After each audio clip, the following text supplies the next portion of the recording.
She didn't knock gently. She slammed both fists against that cabin door until her knuckles split open and bled into the snow. Because Clara Whitmore had already lost everything a woman could lose, and she was not going to lose her life too. Not here, not alone.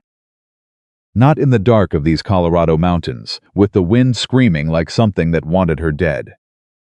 The door swung open, and the largest man she had ever seen in her 32 years on this earth stood there filling the entire frame, a rifle in one hand and no expression whatsoever on his face.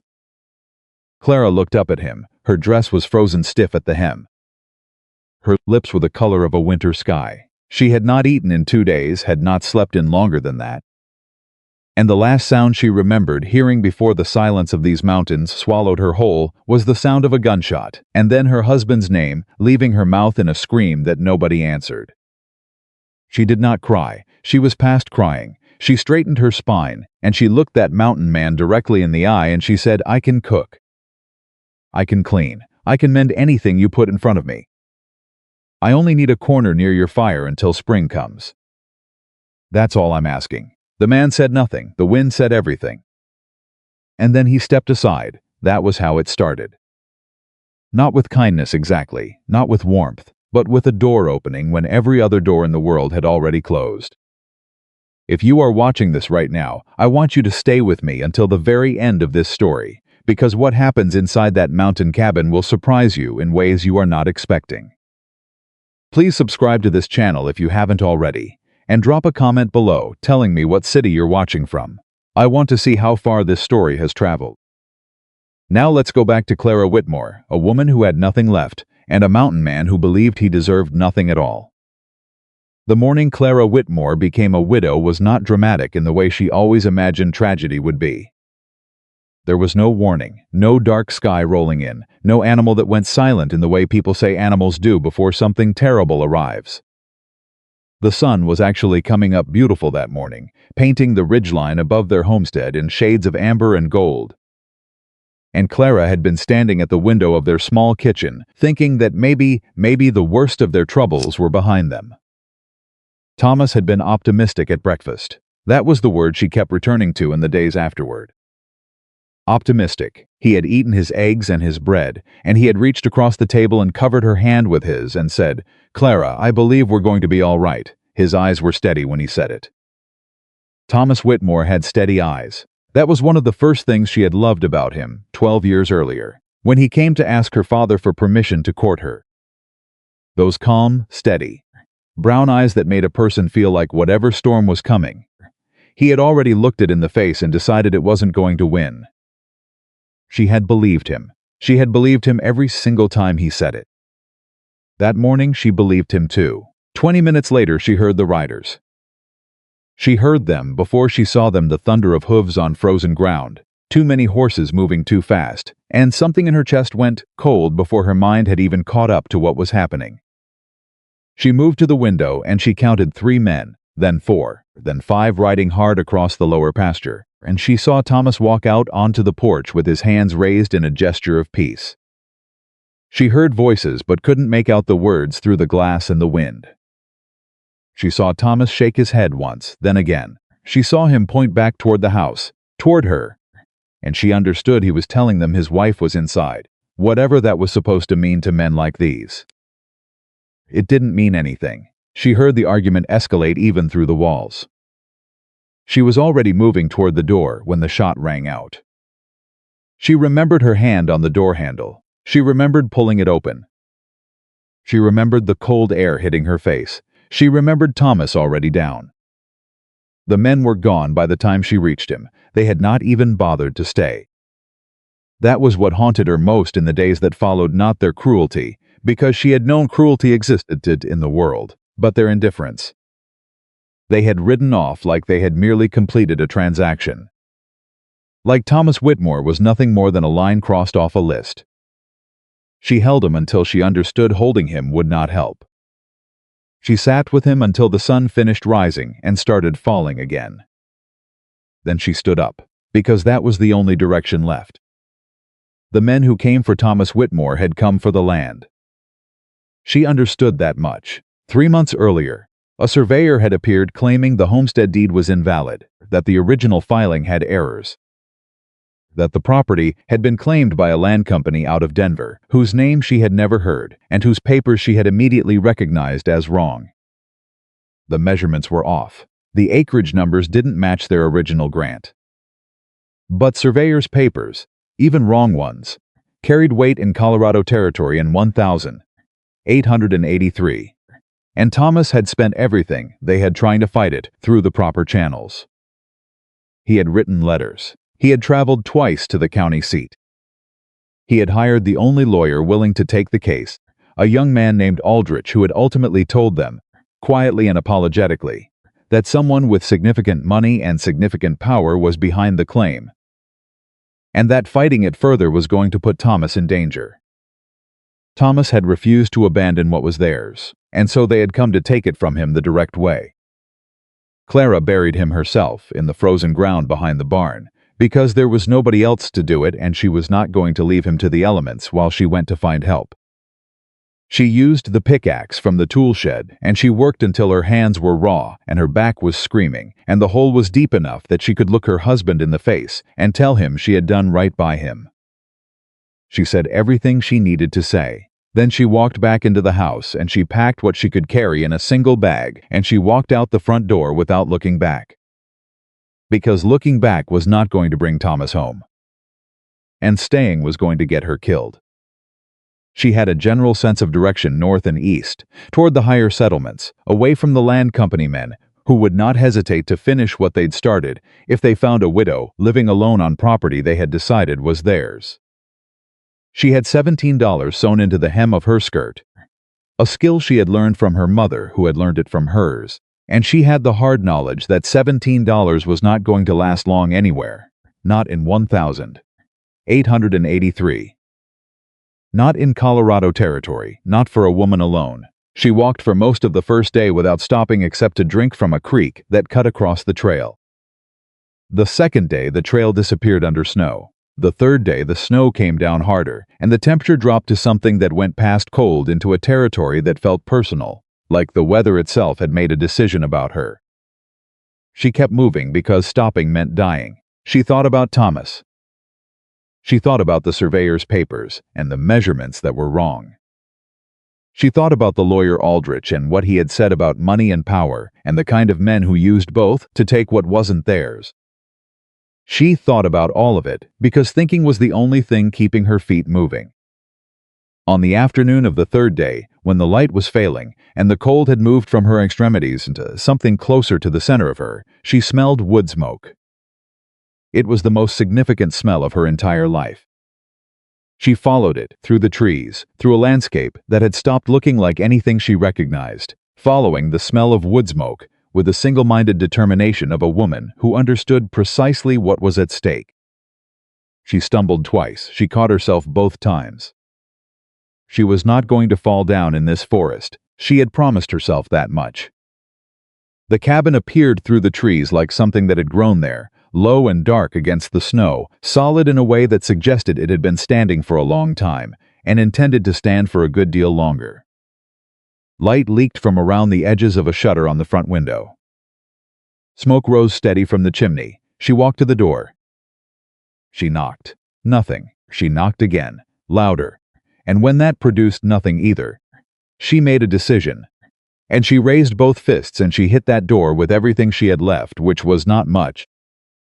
But it was enough to split the cold, dried skin across her knuckles and leave small red marks on the wood and make a noise to wake anything living within 50 yards.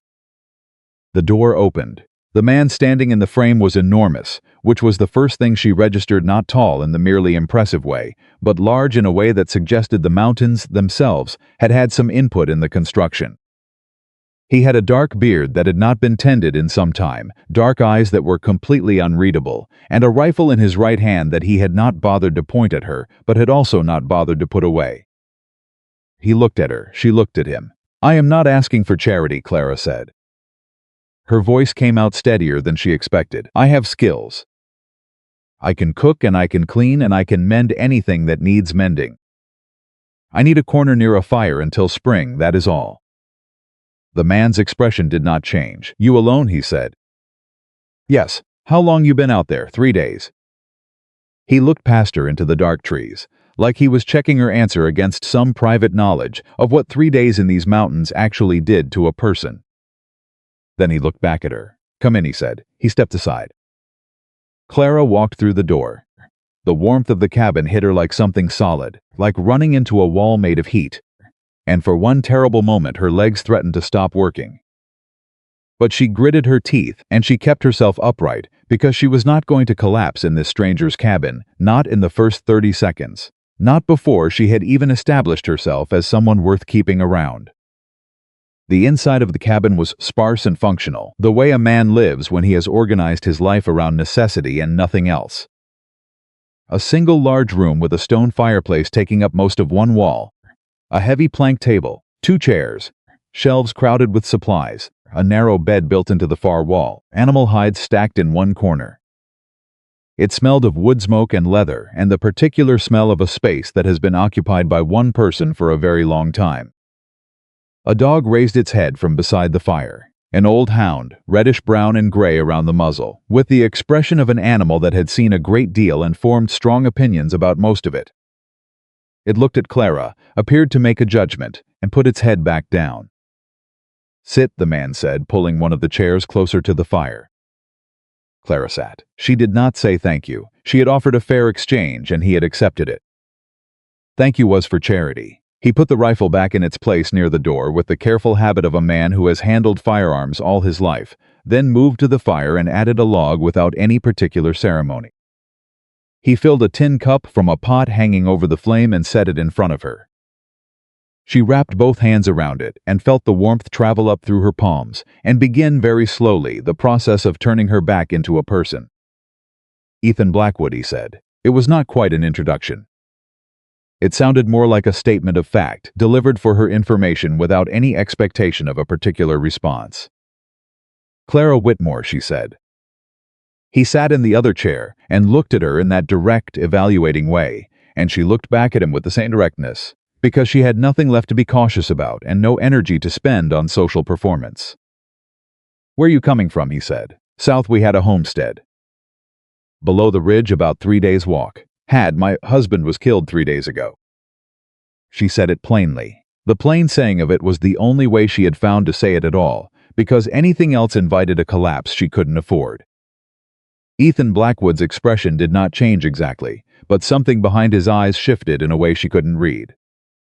"Land trouble?" She looked at him sharply. "How did you know that?" "Been a lot of it. Company men pushing people off their grants, buying judges, buying surveyors.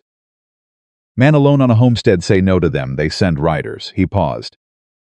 "Woman alone after she runs or she doesn't make it." "I ran," Clara said. "You're alive," he said, which she understood, coming from him, was probably something close to a compliment. They sat for a moment in the kind of silence that wasn't uncomfortable exactly, but had weight to it. "I meant what I said about the arrangement," Clara said. "I cook, I clean, I mend, in exchange for the corner near the fire until spring when the passes open up and I can get to a proper town." "I heard you," Ethan said. "I keep my word, all right." She looked at him, waiting for him to state his terms, because a man who opened his door to a strange woman in the mountains in 1883 always had terms, and she wanted to know what they were before she committed to anything. He was quiet for long enough that she wondered if he was going to have any, and then he said, "There's one thing." "What thing?" He looked at her, and for the first time something moved across his face that wasn't blankness. It was something more complicated than that, something that looked, surprisingly, like old pain. "You cook the meals," he said. "You do whatever work needs doing. But you bring something else with them." "What?" she said again. "Laughter," Ethan Blackwood said. "One real laugh a day."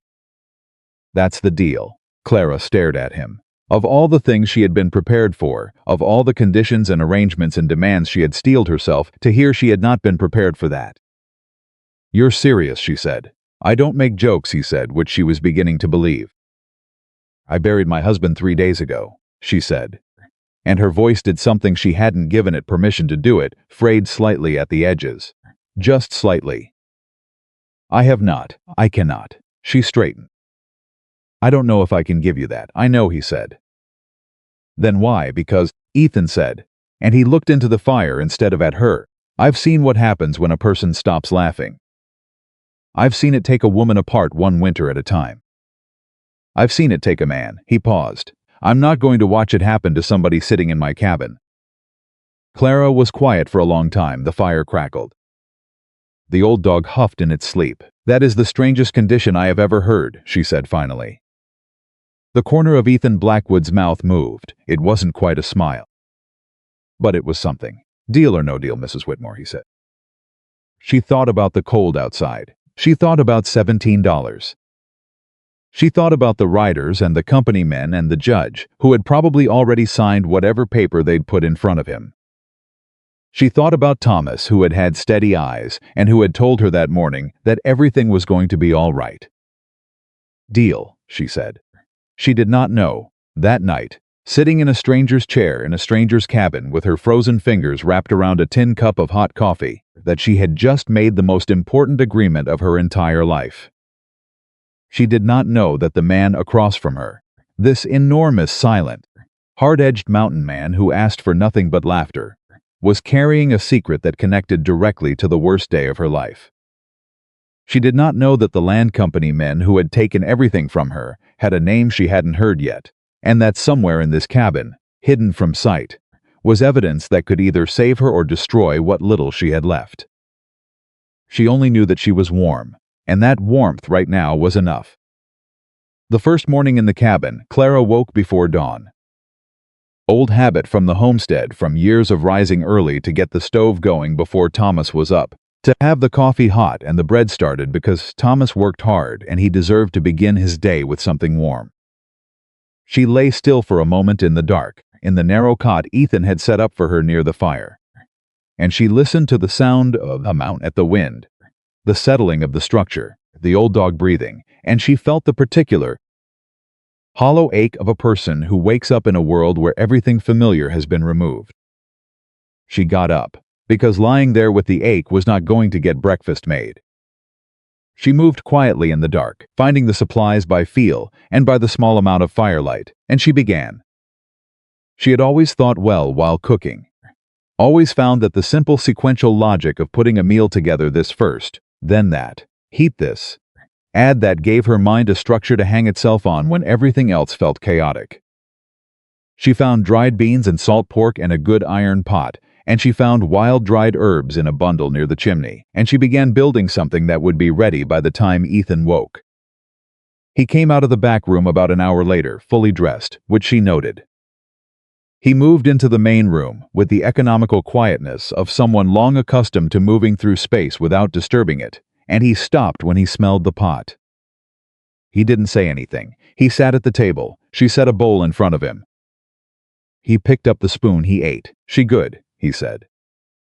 She was not expecting effusive praise. Good from Ethan Blackwood, she was already beginning to understand, landed somewhere in the vicinity of a standing ovation from anyone else. What do you do? She said, sitting across from him with her own bowl up here. What does your day consist of? He looked at her, appearing slightly surprised by the directness of the question. Hunt, he said. Trap trade furs down in Millhaven twice a year.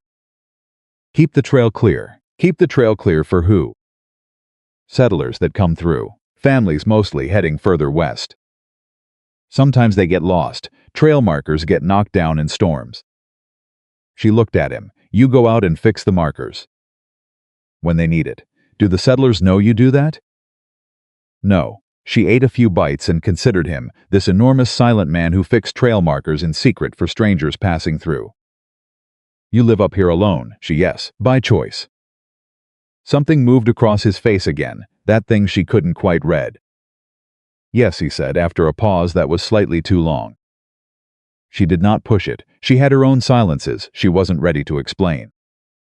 That afternoon, while Ethan was outside with the woodpile, Clara attacked the state of the cabin with everything she had. Not because cleanliness was her primary concern in life, but because work was the only thing she had ever found that reliably defeated despair, and she needed something to defeat it with. needed to direct the enormous energy of her grief somewhere useful before it ate her from the inside. She found a broom, she swept, she found rags, and she wiped every surface. She reorganized the supply shelves into something logical. She found a pile of clothes in the backroom: shirts, heavy trousers, thick socks that had been living at the bottom of a heap for what appeared to have been several months at minimum. And she sorted them and found the ones that needed mending and set to work with needle and thread. She was sitting by the fire with one of Ethan's shirts in her lap when he came back in from outside, stamping snow off his boots.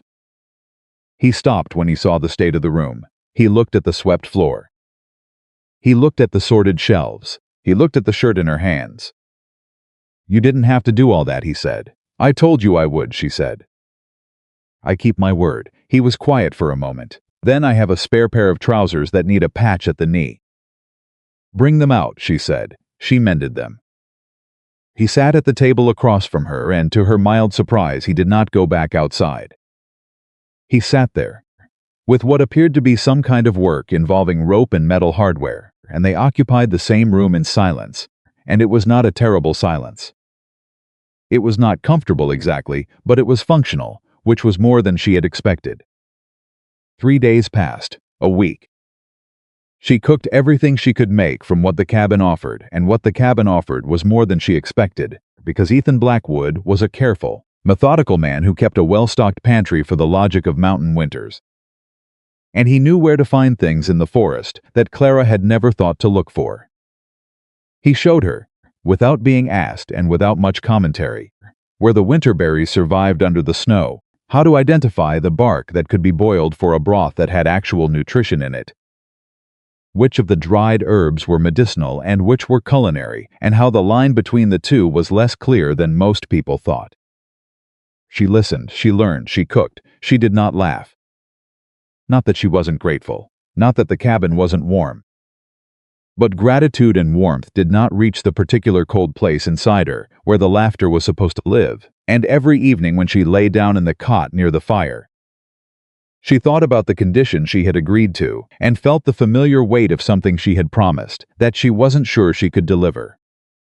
One night, about 10 days in, she was lying awake after she was sure Ethan had gone to sleep, and she was thinking about Thomas, not the end, not the writers, but the beginning, the way Thomas had laughed, how easy it had been for him, how he could find something funny in almost any situation and communicate that discovery to the people around him through nothing more than the way his eyes changed, and she felt the familiar tightening in her chest that preceded grief, and she pressed both hands flat against the cot and breathed through it, slowly, steadily, the way she had been breathing through everything since the morning this all started.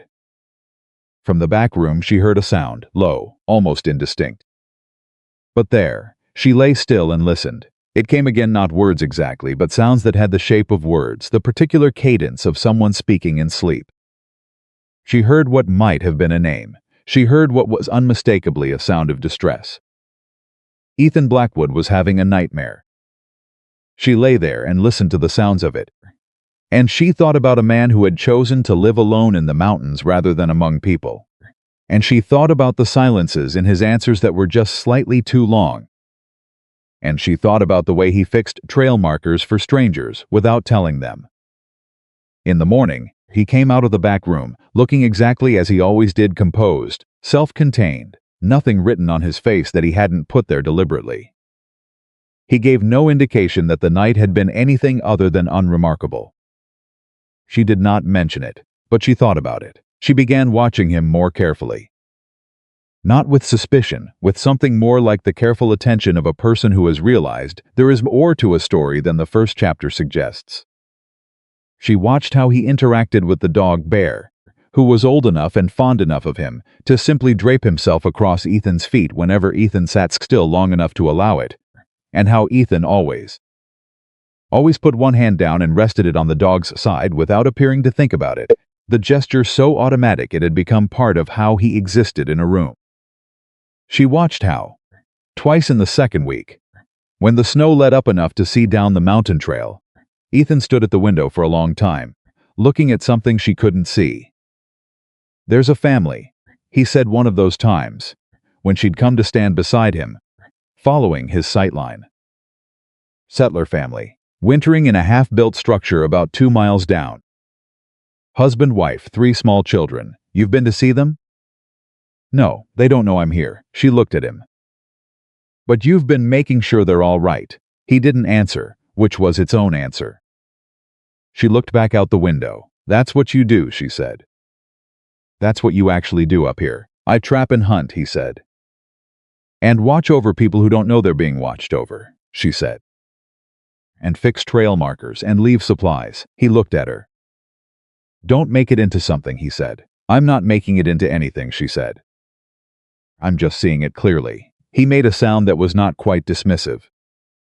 She went back to the fire and to the bread she was making, and she thought about Ethan Blackwood, who had built a life in these mountains out of the pieces of some other life she didn't know about yet, and who watched over strangers from a distance 'cause something in him needed to, and who had asked for laughter as the price of shelter because something in him understood, in a way she hadn't expected a man like him to understand. What grief could do if it was allowed to settle in permanently. It was 17 days in when it happened, the thing with the biscuits. She had been making them since early morning, a proper batch, the best she could manage with what she had, the kind of biscuits that came out golden and flaky and that were, she knew from experience, one of the simplest things in the world that could make a person feel, however briefly, that things were fundamentally all right. She had the tray ready. She was carrying it from the fire toward the table. Bear chose that moment to stand up.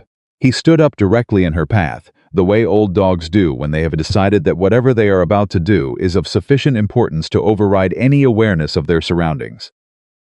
He had been sleeping for 2 hours. He had given no indication of planning to stand up.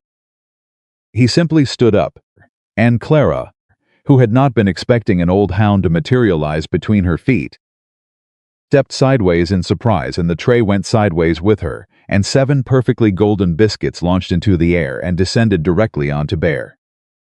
Every single one of them. He was completely covered. He looked up at her from beneath a coating of flour and biscuit fragments, with an expression of such profound dignity and such complete confusion that it was the most purely absurd thing Clara Whitmore had seen in her entire adult life. She heard a sound. It took her a moment to understand it was coming from Ethan. She turned and looked at him, and Ethan Blackwood, who did not make jokes and who inhabited silence the way other men inhabited their skin, was laughing. Not a polite acknowledgement of humor, not a small contained sound. A real laugh, deep and unguarded, the laugh of a man who had forgotten, somewhere along the way, that he was capable of it, and who had just been reminded against his will. And Clara laughed. It came out of her like something that had been waiting behind a closed door, like something that had been pressing against that particular closed door for 17 days and had finally found the latch. Came out completely, real and uncontrollable. And she stood in Ethan Blackwood's cabin with an empty tray in her hands and flour on her dress, and she laughed until her eyes watered, and Bear sat in the middle of the floor looking martyred and confused. And it was the first real thing, the first fully real thing she had felt since the morning Thomas had said everything was going to be all right. When it stopped, she realized she was crying, not from grief exactly. From something more complicated than grief, from the strange mercy of discovering that laughter had not permanently left her. That it had only been waiting for the right absurd old dog. She wiped her face with the back of her hand. She looked at Ethan. He was watching her with an expression she hadn't seen on him before. Not the careful blankness, not the slightly too long pause before an answer. Something more open than that, something that looked like it cost him to show. There it is, he said quietly. She did not know what to say. Bear shook himself, scattering flour in every direction, and walked back to the fire with the unhurried certainty of a dog who has decided the incident is beneath further comment. And Clara Whitmore, widow of Thomas Whitmore, woman who had walked 3 days through Colorado snow with nothing but $17 and her own survival instinct, stood in a stranger's cabin and felt, for the first time in 17 days, like the floor under her feet was solid. She did not yet know what was hidden beneath it. The flour came out of Bear's coat in stages over the next 2 days, and every time Clara caught a glimpse of the old dog still wearing a faint white dusting behind his left ear or along the ridge of his back, she felt the laugh trying to happen again, a small thing, a quiet thing, but real in a way that surprised her each time.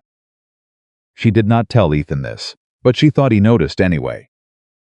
He was observant in the way that men who live alone for long stretches tend to become, not because they are looking for things, but because silence teaches a person to pay attention to the signals that would get lost in a noisier life. He watched her when he thought she wasn't watching him, and she watched him when she thought he wasn't watching her.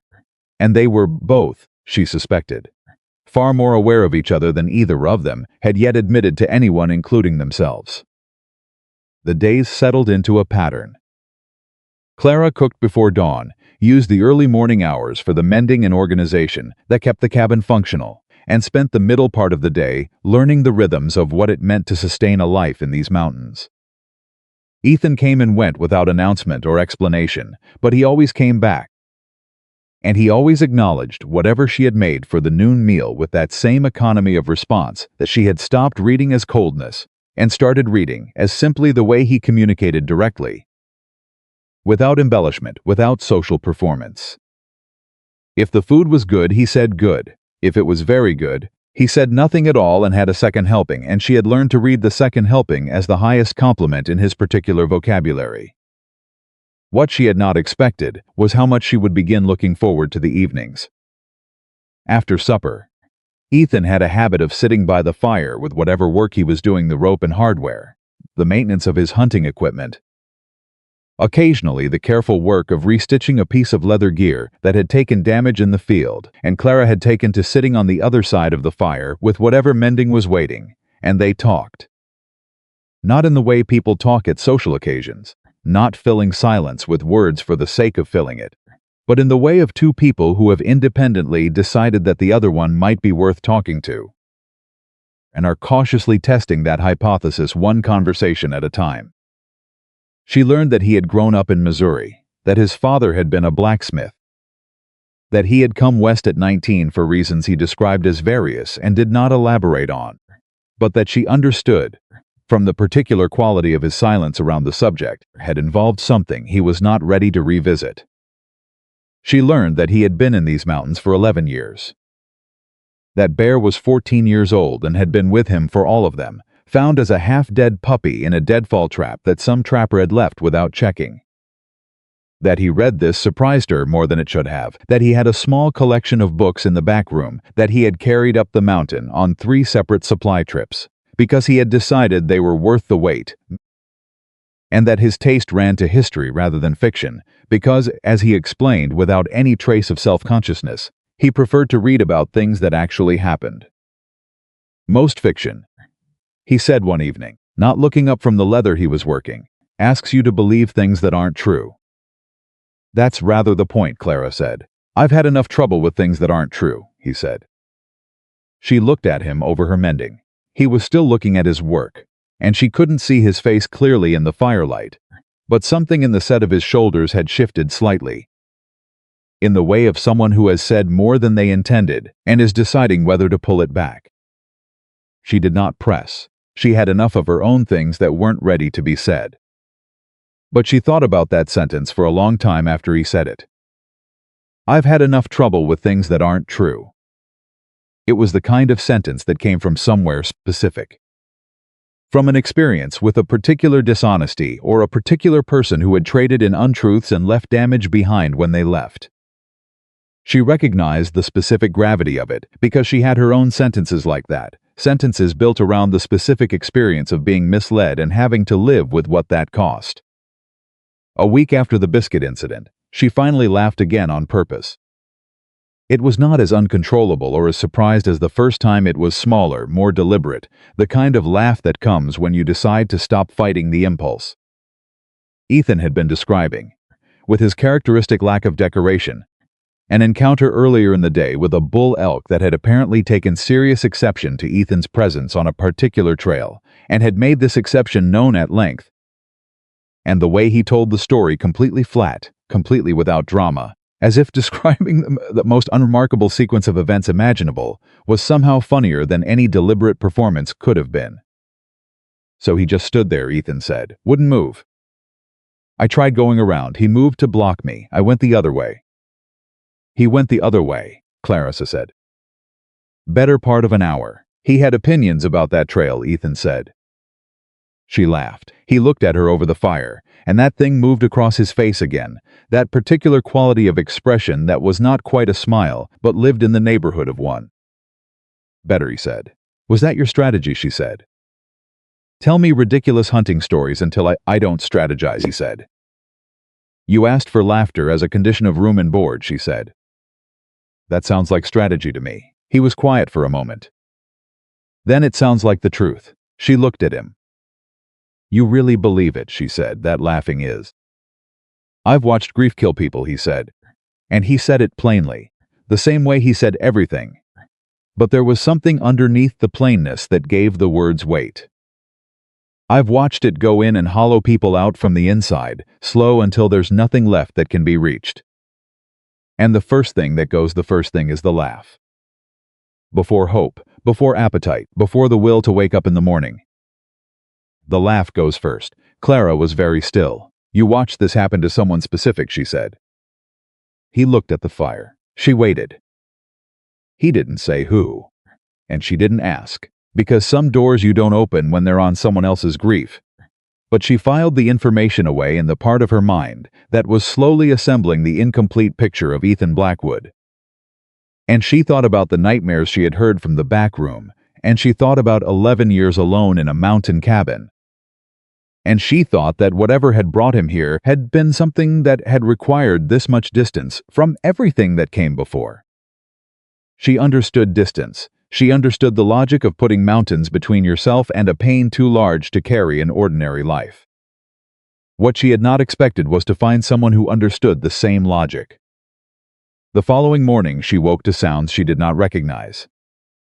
Not the usual cabin sounds, not Ethan moving through the pre-dawn dark with his customary quietness, not bear shifting and resettling by the dead fire, not the wind and the structure and the mountain morning coming in. These were different sounds. Sounds from outside, multiple sounds, overlapping urgent. She sat up, through the shutter crack pale early light. She was on her feet and moving to the window before she had fully processed the decision to do so, and she could see through the gap in the shutter a horse, and beside it a woman in a dark coat. And behind the woman 2 small shapes that were children, and all of them moving toward the cabin door with the particular urgency of people who have used up their alternatives. She had the door open before they knocked. The woman was young, younger than Clara by several years. With a face that had recently been through something, and was still carrying the evidence of it pale and tight around the eyes in a way that wasn't cold, was fear barely held in place by determination. Beside her, 2 children, a girl of about 7 holding her brother's hand, the boy perhaps 4, both of them with the large-eyed.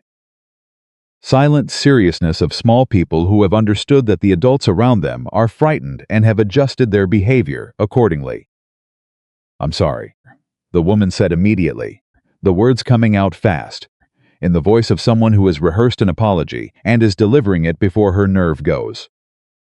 I'm so sorry to come to someone's door like this. I know it's not right, but our horse is favoring her left front, and I have the children, and my husband is down the mountain at the settlement trying to get to... Come in, Clara said. I don't want to impose. You have 2 children in the cold, Clara said. Come inside. The woman came inside. Her name was Margaret Holt. Her husband Daniel had gone down to the settlement the previous afternoon for supplies and was supposed to be back by nightfall, and was not back by nightfall and was still not back now. And she had spent the night in the half-built structure 2 miles down the trail, trying to keep the children and the fire going, and convincing herself that Daniel had simply been delayed, that the snow had been bad, that he was fine. By morning, she had convinced herself of this sufficiently to lead both children and the horse up the trail, toward the one structure she had seen smoke from, because her children needed something hot, and she needed another human being. Clara put water on, she put bread on. She looked at the children, who had sat at the table with the boneless gratitude of small exhausted people, and she crouched down to be at their level, and she said to the girl, What's your name? And this is? James, Lily said. He doesn't talk much to strangers, but he'll talk later. That's all right, Clara said. I'm Clara. You can talk to me whenever you're ready, James. James, without changing his expression, reached out and put one small hand over Clara's, in the particular way of very young children who make decisions about trust quickly and without apparent deliberation. Clara felt something tighten in her chest that had nothing to do with grief and everything to do with how a child's trust lands on a person who didn't know she needed it. She heard the cabin door and Ethan came in. He stopped when he saw the kitchen tableau Margaret at the table. With her hands wrapped around a cup, the two children eating bread, Clara crouched next to the boy and he read the entire situation in approximately 1.5 seconds. Holt family, he said. Margaret looked at him with startled eyes. You know us? I know you're wintering in the Haverstock structure 2 miles down, he said. Your husband Daniel. Yes, she sat up straighter. You know Daniel? No, Ethan said. I've seen smoke from your place. Kepta looked at him. He did not look back at her. Have you seen him? Margaret's voice had the particular control of someone managing an anxiety they do not want to discharge in front of their children. Daniel, I mean. He went down to the settlement yesterday and he hasn't... What time did he leave? Just after noon. Settlement's 4 miles. He should have made it before dark, even in the snow. He paused. Unless he had trouble on the North Trail. What kind of trouble? Margaret said. The North Trail has a section that ices over in these temperatures. A horse can go down. He looked at her steadily. I'll go look. Margaret's breath came out in a rush. You don't have to. I know where the ice patches are, he said. I'll find him. He looked at Clara, and something passed between them in that look that was not words, but had the density of words. Can you? Yes, Clara said before he finished the sentence. He nodded. He was gone before he had been in the cabin for 5 full minutes. Margaret watched the door close behind him, and then looked at Clara with an expression that was trying not to come apart.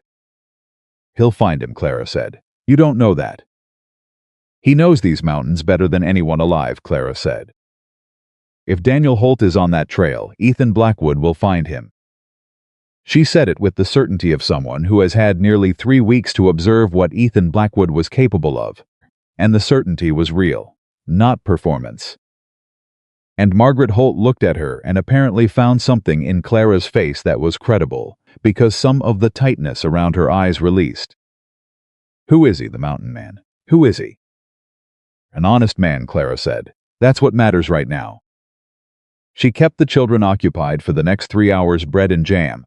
A story she half remembered from her own childhood about a fox who kept outwitting the same farmer in increasingly elaborate ways, a careful examination of Bear, who submitted to the children's attention with ancient dignity and eventually allowed James to fall asleep against his side, the boy's small hand buried in the dog's rough coat.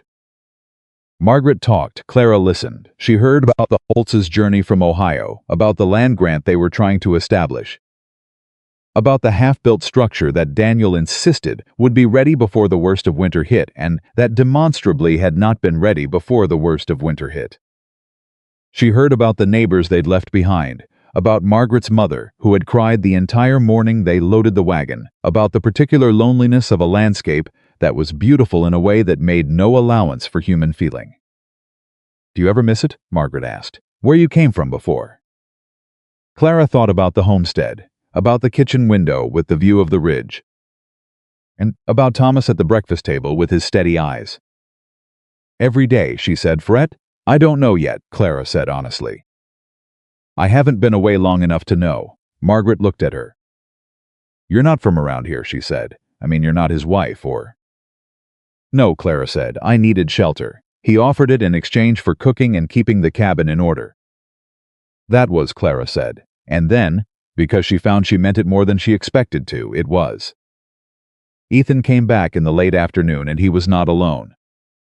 Daniel Holt was on his feet, which was the important thing. The good news, delivered the moment Ethan opened the door by the fact of Daniel's upright posture. The less good news was the arm in a makeshift sling, fashioned from Ethan's own jacket. and the expression on Daniel's face of a man who has had a genuinely unpleasant several hours, and has spent a portion of them contemplating outcomes that did not materialize. Margaret crossed the room in 4 steps and stopped herself just short of impact, apparently remembering the arm, and instead took his face in both her hands and looked at him for a long moment without saying anything. "I'm all right," Daniel said. "You are not all right," Margaret said, her voice completely steady in the way of a woman channeling everything into not breaking down in front of her children. "You are going to be all right. Those are different." Daniel laughed a short, pained sound and put his good arm around her. Lily had come out from behind Clara's skirt and was standing very straight and serious in the way of a child who has decided that this moment requires composure. Then Daniel said her name, and the composure disintegrated entirely, and she ran to him, and he went down on one knee and held her with the good arm. And woke from his sleep against Bear and saw his father and added his own small self to the equation.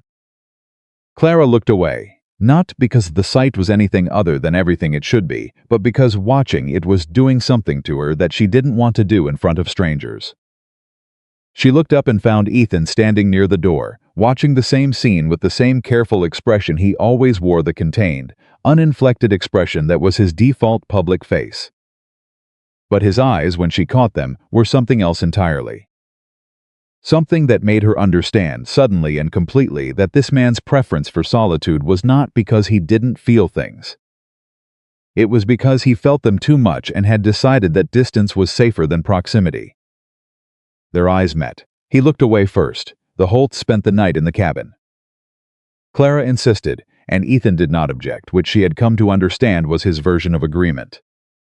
She made a meal out of everything she could pull together. It was the best meal she had produced in the cabin so far, driven by the particular energy of having people to cook for.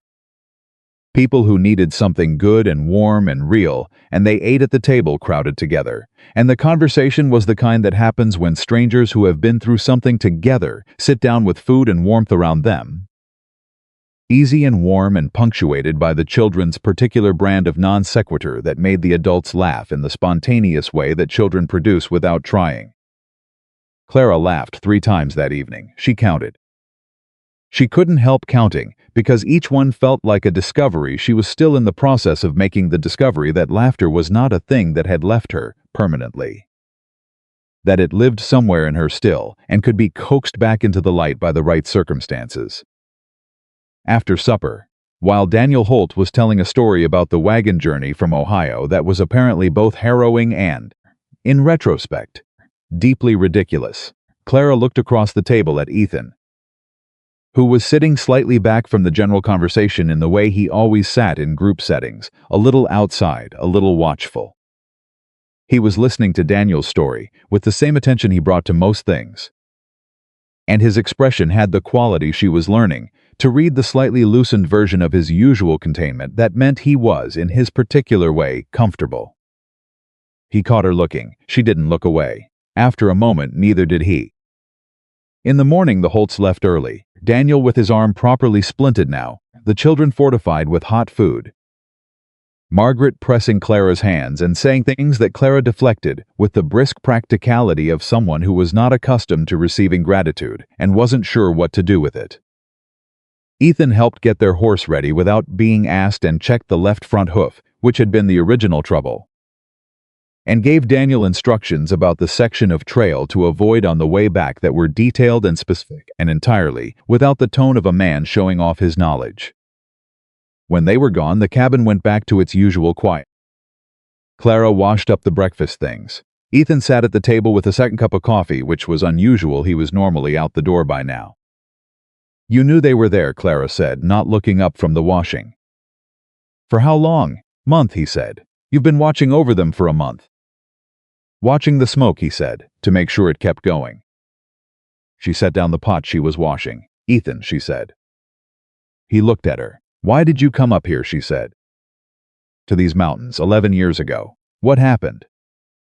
The silence that followed was longer than usual, long enough that she thought he was going to do what he usually did with questions that pressed against the edges of his past, acknowledge them with a look, and then let them go unanswered.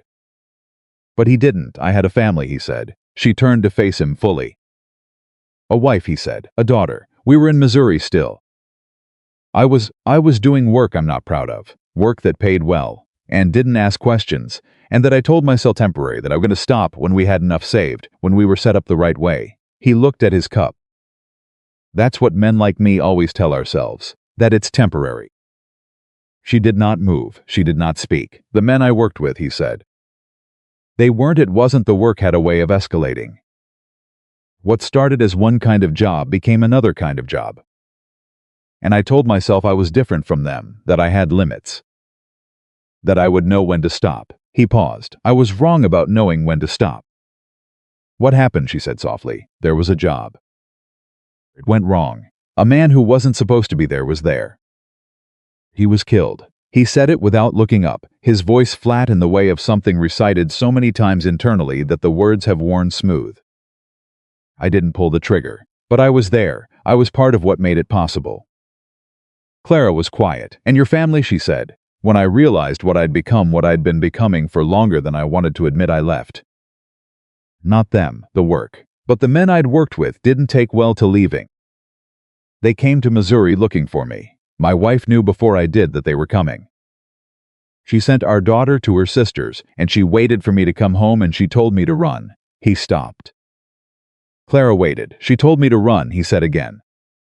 She said she'd say she didn't know where I'd gone. She said she'd handle it. I believed her because she was the strongest person I'd ever known, and because I was afraid, and because he stopped again. Harder stop. She did handle it. They believed her. But one of them, before they left, decided she knew more than she was saying. The silence was very complete. I'm sorry, Clara said. It was inadequate. She knew it was inadequate. I've been sorry for 11 years, Ethan said. It doesn't do the thing you think it's going to do. She walked to the table. She sat in the chair across from him. She looked at his face, really looked at it, the way she had been careful not to do too directly since she arrived. The way you avoid looking directly at something that might look back and see more than you're ready to be seen. The man who was killed, she said carefully, on that job that went wrong. He looked at her. Was it a homesteader, she said. Was it, her voice had gone very quiet, was it someone with land? Something happened in his eyes, a recognition, a knowledge. A thing moving through him that she could see even from across the table, even through all his considerable defenses. Clary said. Tell me, she said. I don't know who, he said. I never knew the names. That was the point. You didn't know names, you didn't know reasons, you just did the job and didn't know. He said it quickly, urgently, like a man who needs to be believed. But I know the men I worked with. I know the names of the men who ran those operations. What name, she said. He said a name. She knew it. Not because it was famous, not because she had heard it in town or in newspapers. She knew it because it was the name on the document the surveyor had carried to their homestead 3 months ago. The name on the land company papers out of Denver. The name on the claim that had been filed against the Whitmore grant. The name behind the riders, the name behind Thomas. She heard the blood in her own ears. You know that name, Ethan said. He was watching her face with an expression shed at everything it usually hid behind. He was completely bare in that moment, completely present, waiting for whatever she was about to say, with the absolute attention of a man who knows that the next few seconds are going to determine something significant. That's the name on the papers they used to take our land, Clara said. And she watched Ethan Blackwood, who had spent 11 years trying to become someone better than what he had been, understand that the life he had run from had followed him here, into the only place he had found that felt like he could exist in it without destroying anything further, and had arrived wearing the face of the woman sitting across his table. He stood up from his chair. He walked to the window. He stood there with his back to her and his hands at his sides, and she could see from his posture what it was costing him, the absolute, total effort of a man who has spent 11 years carrying something and has just been told that the thing he's been carrying is heavier than he knew. I didn't know, he said, Clara. I need you to know that I did not know. I believe you, she said. You? He stopped. Just like that? You fixed your trail markers so strangers wouldn't get lost, she said. You spent a month watching smoke from a family's chimney to make sure they were alive. You took in a widow you'd never met because she knocked on your door in the dark. She held his gaze. What you were 11 years ago is not what I have been watching for the last 3 weeks. I know the difference between those two things. He looked at her for a long time. You should know everything, he said, before he stopped. You should know everything. Then, tell me, she said. And he told her. He talked for a long time, longer than she had heard him talk about anything. The careful, flat voice she associated with his telling of facts deployed now on the full account, the years of it. The shape of what he had been, and what he had done, and what he had failed to do, and what it had cost. He held nothing back. He told her things that were not easy to tell, and that she could see were not easy to say, and she sat across the table and she listened with the full, complete attention she had learned from years of being a woman who understood that sometimes the most important thing you can do for a person is simply not look away. When he finished, the fire had burned low. Clara stood up and added a log to it. She stood there for a moment, with her back to him, watching the fresh log catch.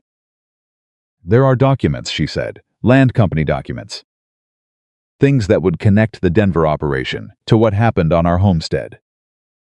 Thomas was trying to get them before he died. Our lawyer Aldrich, he said there were records somewhere that would prove the deed fraud. I know where records are kept, Ethan said quietly. I kept some. Insurance, when I was working those jobs, I knew the kind of men I was working with, and I knew I might need something to hold over them someday. He paused. I kept copies of what I witnessed, filed amounts, property descriptions, names of surveyors they were paying. She turned to face him. You have evidence, she said. Yes, evidence that could prove what they did to our land. To Thomas. Yes, she looked at him. Ethan, she said.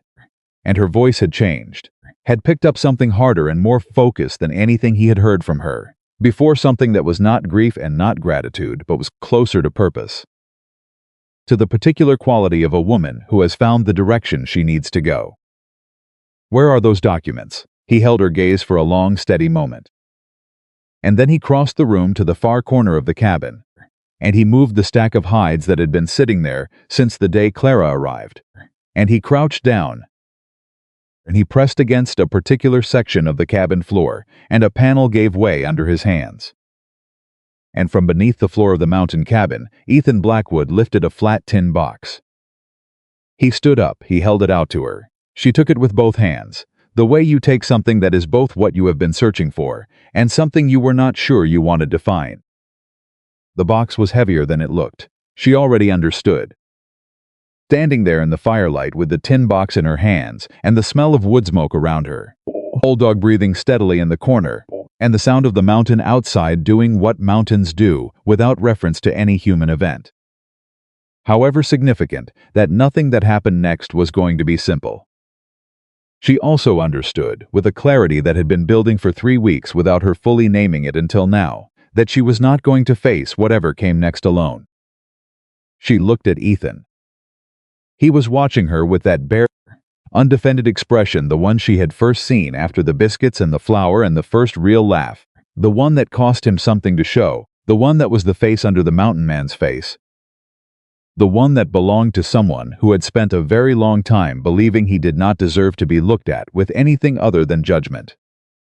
She was not looking at him with judgment. She was looking at him with the eyes of a woman who understood, finally and completely, that the question was not whether to trust Ethan Blackwood. The question was what they were going to do together with what was inside this box. And what happened when the men who had put Thomas in the ground found out that someone had the evidence to put them there instead. The tin box sat on the table between them like a third person in the room. Clara had not opened it yet.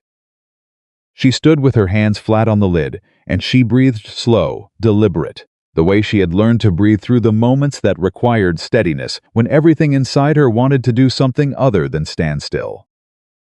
Ethan had not sat back down. He was standing on the other side of the table, watching her with the careful attention of a man who understands that what is about to happen cannot be rushed and should not be interfered with. Bear had lifted his head from his place by the fire. Even the old dog seemed to understand that something had changed in the room. How long have you had this? Her voice was steady. She was proud of that. Since I left Missouri, Ethan said. I took it with me when I ran. He stopped.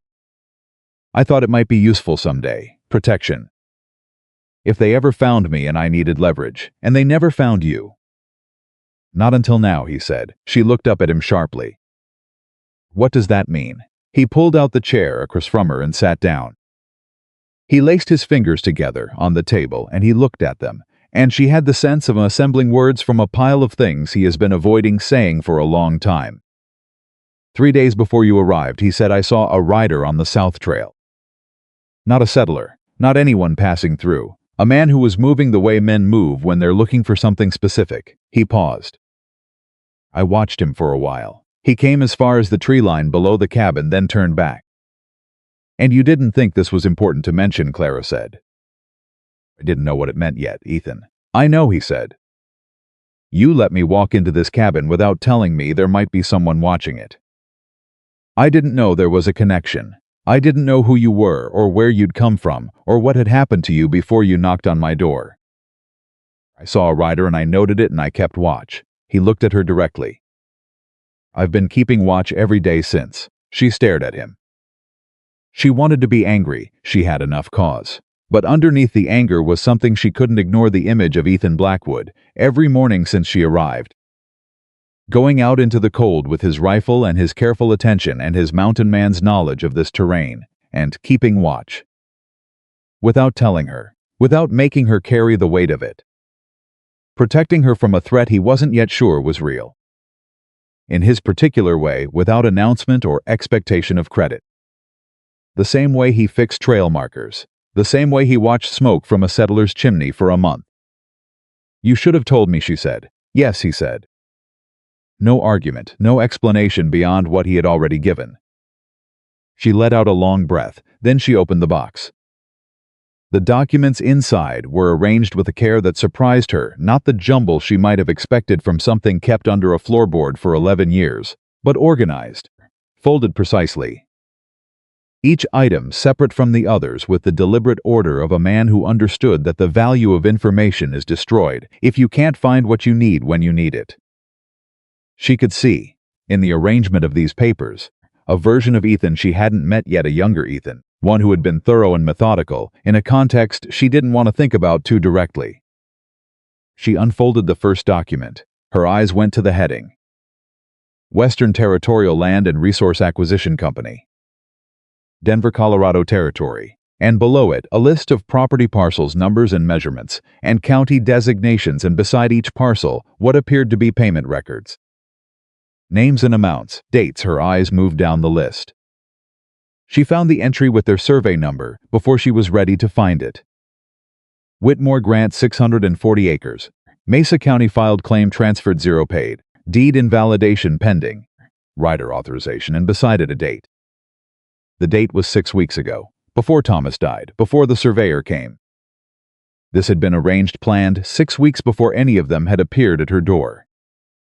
Thomas had been killed for land that had already been transferred on paper before he died.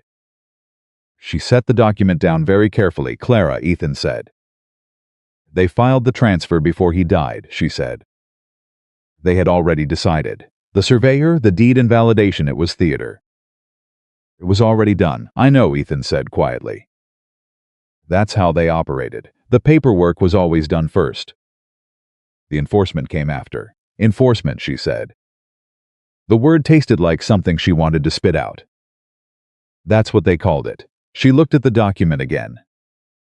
There are names here, she said. The rider authorization, there's a signature. Yes, is this? She turned the paper so he could see it across the table.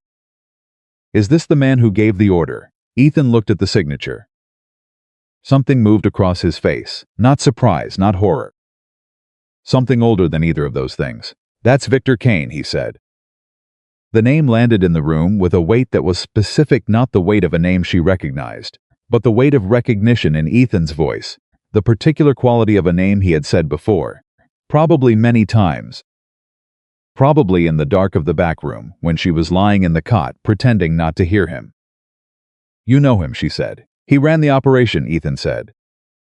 He was the one I worked for. He was the one I left. He paused. He was the one who came to Missouri looking for me.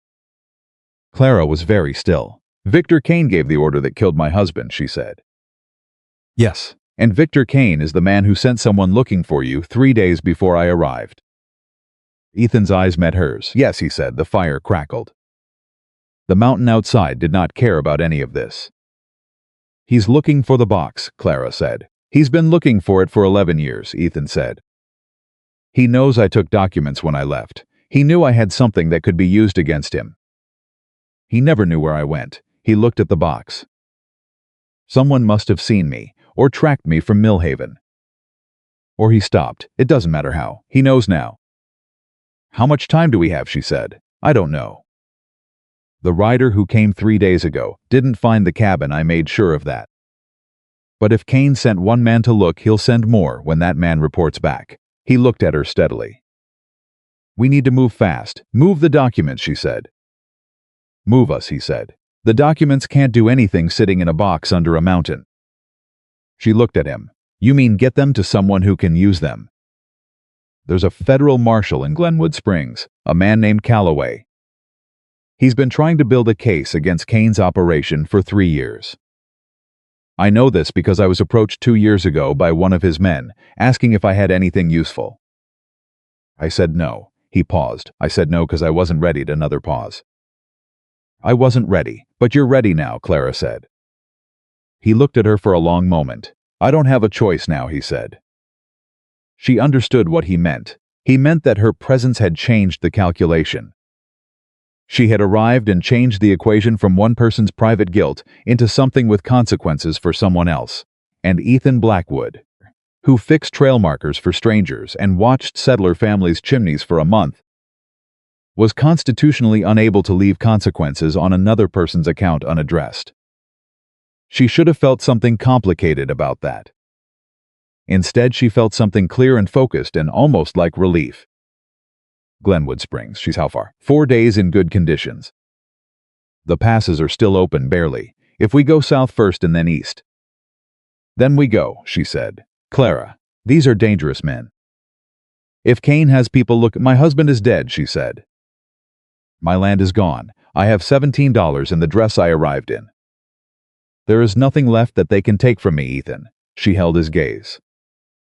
What I have is what's in this box, and I am not going to let it sit under a floorboard until they find it. He was quiet for a moment. Then he said, all right. All right, she said. They began preparing that afternoon.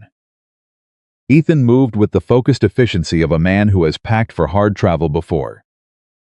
Selecting and discarding with the quick decisiveness of someone who understands that everything taken has to be carried and everything left has to be left without regret.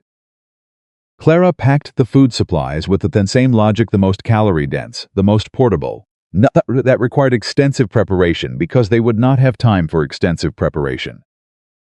She wrapped the tin box in oilcloth and put it at the bottom of the pack she was assembling, and she put other things on top of it. And she told herself she was not going to think too specifically about what happened if they were stopped before they reached Glenwood Springs. That night she could not sleep. She lay in the cot near the dead fire, and she stared at the dark ceiling, and she thought about Thomas, about the morning, about the rider authorization form with Victor Kane's signature and the date 6 weeks prior. She thought about the fact that Thomas had died for something that had already been decided.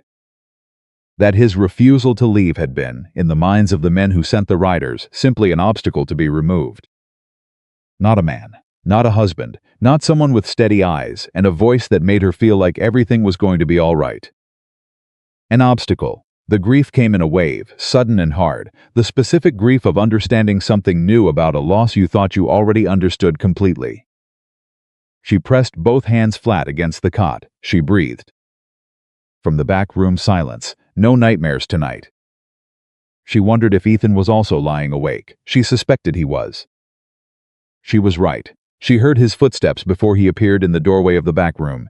Quiet as always, deliberate as always, a man who did not move through space without intention. You're not sleeping, he said. Neither are you, she said. He came into the main room and added a log to the fire and sat in his chair, not close to the cot, not invading the particular privacy of the dark, just present.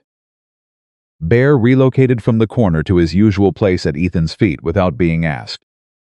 Tell me about him, Ethan said. She knew who he meant.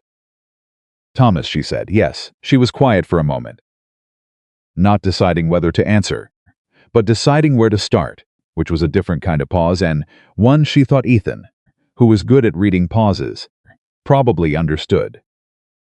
He was not a dramatic man, she said. He wasn't the kind of man who made large gestures or grand speeches. He didn't say beautiful things very often. She paused. But he was completely consistent. Whatever he told you, he did. Whatever he said he would be, he was. For 12 years, I never once had to wonder what Thomas actually meant when he said something, because Thomas always meant exactly what he said. That's rare, Ethan said. I know that now better than I did then, she said. When you're living it, you take it for granted. You think that's just how people are, how marriage is. And then you lose it and you realize how specific that was. How much of what I had was that specific man and not just any man. She stopped. I'm sorry, Ethan said. 2 words. The same 2 words she had said to him, and just as inadequate. And she understood now that he'd known it when she'd said it, and had received it the way she was receiving it now as the acknowledgement behind the words, not the words themselves. He would have liked you, she said. Thomas, he had a nose for honest men. He could tell, almost immediately, who was real and who wasn't. She paused. He would have taken one look at you and known you were real. Ethan was very still, even with everything she said. He would have known. She heard the quality of the silence change. Clara, he said, and his voice was different, lower, rougher, as if the word had cost him something. I need to tell you something. Tell me, when you leave, when this is over, when we get the documents to Callaway and the case is made, you're going to have a claim to bring. Against Kane, against the land company. With the evidence in that box, you could get the homestead back.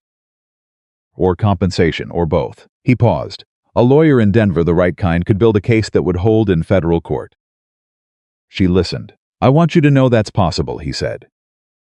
I want you to know that what happened to Thomas, what happened to your land, it doesn't have to be the end of the story. There's a road back from it, a legal road. She sat up in the cot. She could see him in the firelight, sitting in his chair with his forearms on his knees and Bear's solid warmth against his feet, and she looked at him for a long time.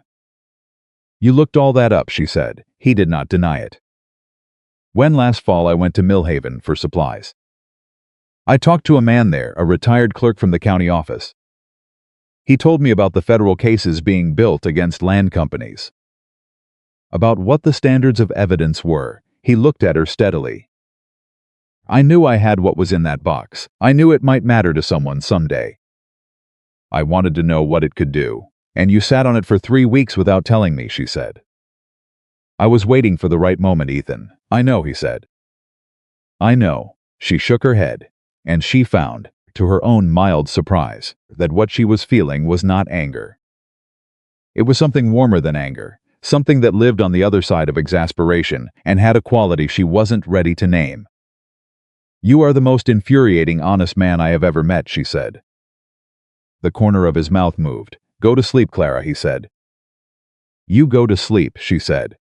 But she lay back down, and the fire was warm, and Ethan was in his chair, and Bear was breathing in the steady way that old dogs breathe when they feel safe, and sometime in the next hour, without deciding to, she slept. They left before dawn. The air outside the cabin hit like a wall of cold, and Clara pulled her coat. Ethan had produced a proper winter coat the morning before, heavy and lined, from somewhere in the back room without explanation. And she had put it on without asking questions, tighter, and followed Ethan down the trail in the pre-dawn dark, moving as fast as the terrain allowed. They did not speak much in those first hours. The trail demanded attention, and the attention demanded silence, and there was something additionally about the quality of the dark, the particular blue-black of a mountain morning before the sun arrives, that discouraged unnecessary words. Clara focused on Ethan's back ahead of her and the sound of her own breathing and the packed snow under her boots, and she let the walking be what it was without adding anything to it. Bear came with them. Ethan had not debated this. Bear came with them the way the sky came with them. It simply was. They stopped to rest and eat at mid-morning in the shelter of a rock outcropping that blocked the wind. Ethan produced food from the pack with the efficiency of someone who has done this many times. And they ate quickly, standing, without sitting down, because sitting down in the cold had a way of making the cold feel permanent. "How far today?" Clara said. "We'll make the lower valley before dark if we keep pace," he said. "There's a way station. A family I know the riders. We can ask for a night's shelter. They know you?" "I've helped them through 2 bad winters," he said. "They know me. They don't know my name," Clara said, not quite a question. "No," he said, "but they'll take my word." She looked at him. "You've a lot of people who'll take your word." "Few," he said. But yes, they moved again. By early afternoon the trail had broadened into something that was almost a road, and Clara began to feel the first suggestion of lower elevation, the air slightly less sharp. The trees changed. The quality of the light different. She was tired in her legs and her back, but not in the way that suggested stop, more in the way of a body that had committed to a task and was reporting in regularly on its status. She heard the horse before she saw it, one horse, coming fast from behind them on the trail. Ethan heard it at the same moment, she knew, because she saw his shoulders change before he turned. He turned and put himself between her and the direction the sound was coming from, one hand on his rifle, not raising it, just resting there, and he stood very still. The horse came around the bend, and the rider pulled up hard when he saw them. He was young 20s maybe, with a face that had been through cold weather recently and was not particularly happy about it. And he was wearing the kind of clothes that were not settler clothes and not cowboy clothes and were not the clothes of anyone who had a particular legitimate reason to be on this specific mountain trail in February. He looked at Ethan, he looked at Clara, he looked at the pack on Clara's back, and his gaze stayed there 1/2 second too long. "Morning," he said. "Morning," Ethan said. "You folks headed down to the valley?" "That's right," Ethan said. "Trail's icy further on," the rider said. "Might want to take the eastern cut around." "I know this trail," Ethan said. "I'll manage." The rider nodded. He did not move to continue past them. He sat on his horse and he looked at them with a quality of attention that had nothing casual about it. And Clara felt the particular alertness of her body telling her something her mind was still processing. "You got a cabin up the mountain?" the rider said, too conversationally. "I live up the mountain," Ethan said. The distinction was deliberate and the rider understood it as such. "I'm looking for a man," the rider said, "big fella. Dark beard, goes by Blackwood." He said this while looking directly at Ethan Blackwood. He was either very bad at his job or he was not actually looking for information and was delivering a message instead. A message that said, "We know where you are and we know you're moving." Clara did not move. She did not look at Ethan. She looked at the rider with the direct, unimpressed expression of a woman who has buried her husband in frozen and walked 3 days through a blizzard and has run entirely out of capacity for being frightened by men on horses. "Haven't seen anyone like that," she said pleasantly. The rider looked at her. She held his gaze. He looked back at Ethan. Ethan had not changed his expression or his posture. He stood on the trail with one hand on his rifle and the absolute, unshakable stillness of a man who has been in dangerous situations before and does not require his face to tell him what to do in them. The rider looked between them one more time. Then he clicked to his horse and rode past them, continuing up the trail toward the mountain. Clara did not turn to watch him go. She waited until the hoofbeats were well up the trail behind them before she said very quietly, "He's going to the cabin." "Yes," Ethan said. His voice was completely level. "He'll find it empty." "Yes, and then he'll report back." She paused. "How far behind us will Kane's men be?" "Depends on how fast the rider moves and how close Kane already is." He looked at her. "We need to move faster." They moved faster. The rider place appeared in the late afternoon, a proper homestead with a solid barn and smoke from 2 chimneys, and Clara felt her body release something it had been holding since the rider on the trail.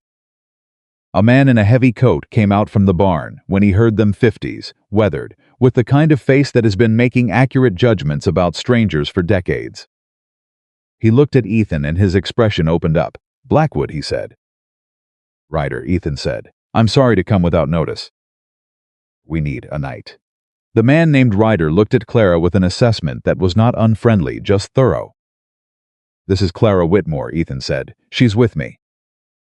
Those 3 words, "She's with me," said simply and with a completeness that left no room for questions, and Ryder and said, "Come in," and that was the entirety of the admission process. Inside, there was a wife named Helen, took one look at Clara and immediately produced food and a place by the fire in the way of women who understand without being told when another woman needs exactly those things. Clara ate and was warm, and listened to Ethan and Ryder talking in low voices on the other side of the room. She caught fragments, enough to understand that Ethan was telling him something of the situation without all of it. Enough for Ryder to understand that they needed speed and not just shelter. Kane's men, Ryder said, and the name produced a stillness in him that was informative. "You're sure?" "I'm sure," Ethan said. Ryder was quiet for a moment. "There was a man through here 2 days ago asking after a big mountain man with a dark beard. I told him I didn't know anyone like that." "Thank you for that," Ethan said. "He'll come back," Ryder said. "I know. You need to be gone early." "Before dawn," Ethan said. Ryder nodded. "I've got a horse you can take. Mare, good feet, steady temperament. She'll carry the woman faster than walking." Clara looked up from across the room. "I can walk," she said. Ryder looked at her with a faint flick of something that might have been appreciation. "Yes, ma'am," he said, "but the horse is faster." She accepted the horse. That night, on a narrow cot in a room that smelled of hay and candle wax, Clara took the tin box out of the pack and opened it again in the dark and held the documents in her hands. Not reading them, she had read them enough to know what they said. Just holding them, the weight of paper that had the capacity to mean something. The specific weight of evidence. She thought about the rider on the trail. She thought about Victor Kane, who had signed an authorization for a transfer of land that was not his to transfer, and had sent riders to make sure the previous occupant could not object, and had been looking for Ethan Blackwood for 11 years, because Ethan had been smart enough and careful enough to take documentation of everything Kane had ever done that needed documenting. She thought about Thomas, who had had steady eyes and had told her everything was going to be all right, and who had been killed 6 weeks ago. Someone's in Denver had already decided what was going to happen to his land, regardless of what he said or did. The grief was still there. It was going to be there for a long time. She understood this, but underneath it now, or maybe alongside it, was something else. Something with an edge to it, something that knew what it wanted. She put the documents back in the box and put the box back in the pack and lay down and closed her eyes. In the morning they left before the sky had decided to be light. Ryder stood at the gate of his property as they went, and he lifted a hand, and Ethan lifted a hand in return, and no other words were exchanged because there were no other words necessary. Clara was on the mare, which was as steady and good-footed as advertised, and Ethan walked beside her, and Bear trotted behind with the undiminished energy of a dog who does not believe in acknowledging his own age. They were 2 hours out from the Ryder place, in good time, making the kind of progress that Clara had begun to believe would actually get them to Glenwood Springs, when she heard Ethan say one word in a very specific tone of voice. "Stop." She stopped the horse. She looked where he was looking. On the trail ahead, 3 riders, not moving toward them. Stopped, waiting, positioned with the deliberate arrangement of people who have arrived at a particular spot for a particular purpose, which was to be at this spot when Ethan Blackwood came down the mountain. The man in the center was not young, not weathered in the way of men who work outdoors, but in the way of men who have spent a long time in a particular kind of tension. He had a face that had once been handsome in a sharp, definitive way, and still was, if you didn't look at it too long. He was dressed better than the other 2 men with him, and he sat his horse with the particular posture of someone accustomed to being the most significant person in any given space. He smiled. 11 years, the man said. Most men I send riders after, I find them in 6 months. A year at most. He tilted his head. You were always different, Ethan. Even when you were working for me, you were always the one I had to keep my eye on. Ethan said nothing. He had gone absolutely still beside the mare. Victor, he said. Just the name. Victor Kane looked past Ethan to Clara on the horse. And you must be the widow, Kane said pleasantly. Mrs. Whitmore, I heard you survived the unpleasantness at your homestead. I have to say I'm impressed. Most people in your situation don't make it through the first winter. Clara looked at him. She looked at the man whose signature was on the document, at the bottom of the pack, currently resting across the mare's back. She looked at the man who had sent riders. She looked at the man who had turned Thomas's death into a transaction, a line item, an obstacle cleared. She had imagined this moment, or something like this moment, in the way people imagine confrontations with the forces that have destroyed their lives. She had imagined rage. She had imagined fear. She had imagined the particular collapse of a person faced with the direct cause of their grief. What she actually felt was clarity. "Mr. Kane," she said. Her voice came out entirely steady. "You should know that I am not alone." "I can see that," Kane said, looking at Ethan. "I don't mean Ethan," she said. Something shifted in Kane's expression, just slightly. "What do you mean?" "I mean, Clara said that 3 days ago I sent a letter from the Millhaven post office. She had not. She was constructing this as she said it, from the materials available, in the particular way of a person who understands that the only currency they have in this moment is doubt. To Federal Marshal Calloway in Glenwood Springs. With a description of our route and our timeline, she held Kane's gaze. If we don't arrive when expected, he'll know where to look. Kane looked at her for a long moment. She looked back at him with the absolute steadiness of a woman who has decided that this moment, whatever it costs, is going to be paid in full. "She's bluffing," said one of the men behind Kane. "Probably," Kane agreed. "But you're not certain," Clara said. "And a man in your position can't afford probably." Victor Kane looked at her with an expression that was the most honest thing she had seen on his face, genuine assessment, recalculating. The expression of a man who has been operating on assumptions and has just encountered a variable that wasn't in his calculation. Then he looked at Ethan. "Give me the box, Ethan," he said. The pleasantness was gone. What remained was the flat, factual tone of a man who is accustomed to being obeyed eventually. "Give me the box and this ends here." The widow walks away. "You walk, we're done." Ethan looked at Kane. And Clara watched something happen in Ethan Blackwood's face that she had not seen before, not the careful blankness, not the contained expression, not the slightly loosened version of his usual self that appeared by firelight in the evenings. Something entirely new. Something that had cleared away everything else and left behind only the man at the center of all that, the man who had run from what he'd done for 11 years and who had spent 11 years trying to become something better than what he'd been. And who was now standing on a trail in the Colorado mountains with the evidence of Victor Kane's crimes in the pack on Clara Whitmore's horse. One word, Kane's jaw tightened. "Ethan." "The answer is no, Victor," Ethan said. "It was no 11 years ago when I left." "It's no now. You understand what I'll do," Kane said. "I understand exactly what you'll do," Ethan said. "I know what you're capable of. I watched you for 6 years. He took one step forward. Not toward Kane, just forward, in the way of a man planting himself. I'm not afraid of you. You should be, Kane said.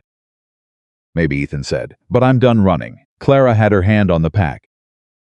She was calculating distances and options, and the particular geometry of 3 armed men against 1 man and a woman on a horse, and she was not finding the numbers favorable. And she was preparing to do the next thing available to her, whatever that turned out to be when she heard it. Hoofbeats. Not 1 or 2 horses, coming from the east. Kane heard it too. She watched his head turn. The riders came around the eastern bend in the trail at speed, and at their front was a man in a marshal's coat, and behind him 6 more. And they pulled up short at the scene on the trail with the particular authority of men who have ridden hard and arrived at exactly the thing they were riding hard for. The marshal looked at Kane, he looked at Ethan, he looked at Clara. Mrs. Whitmore, Clara stared at him. I'm Daniel Calloway, the man said. Federal Marshal, Glenwood Springs. He held her gaze. We received a letter. Clara turned slowly and looked at Ethan.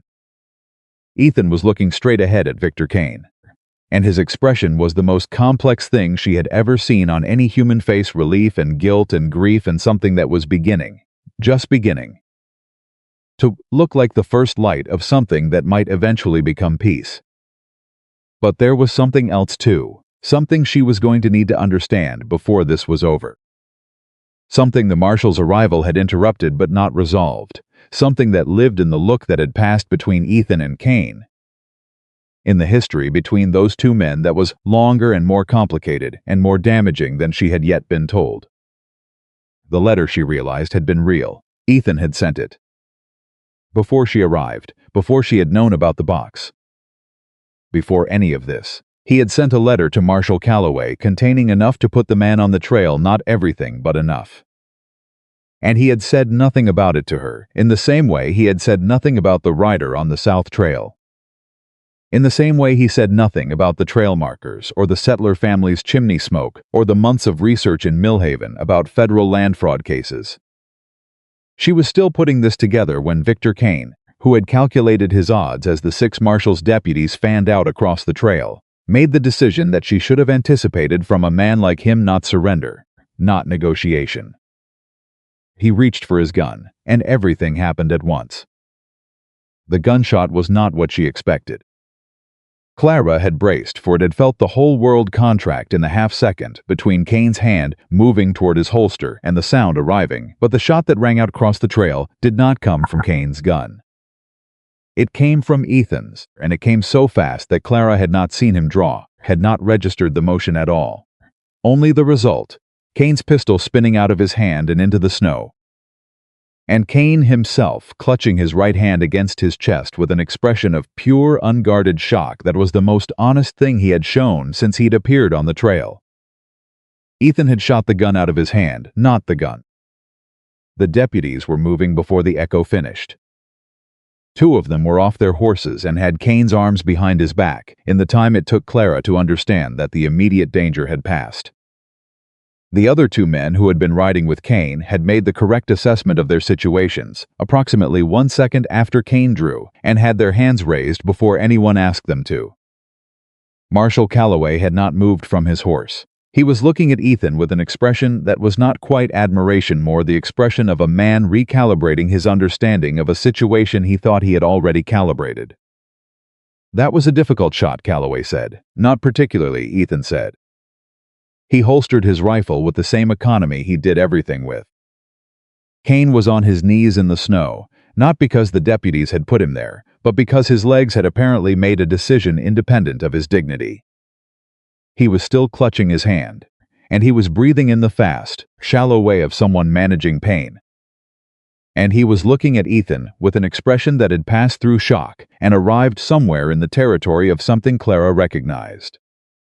Something that looked under the anger and the pain and the humiliation of a man used to controlling every room he entered, like fear. Not of the deputies, not of the marshal, of Ethan. "You're making a mistake," Kane said. His voice was still controlled, still carrying the residue of the authority he had walked in with, but the edges of it had frayed. "You have no idea who I have on my side. Judges, railroad men. You think a federal marshal in a backwater mountain town is going to—" "Mr. Kane," Calloway said, and his voice had the particular quality of a man who has waited a long time to say something and is choosing his words carefully because he wants them to be exactly right. "I have been building a case against your operation for 3 years. I have affidavits from 14 witnesses across 4 counties.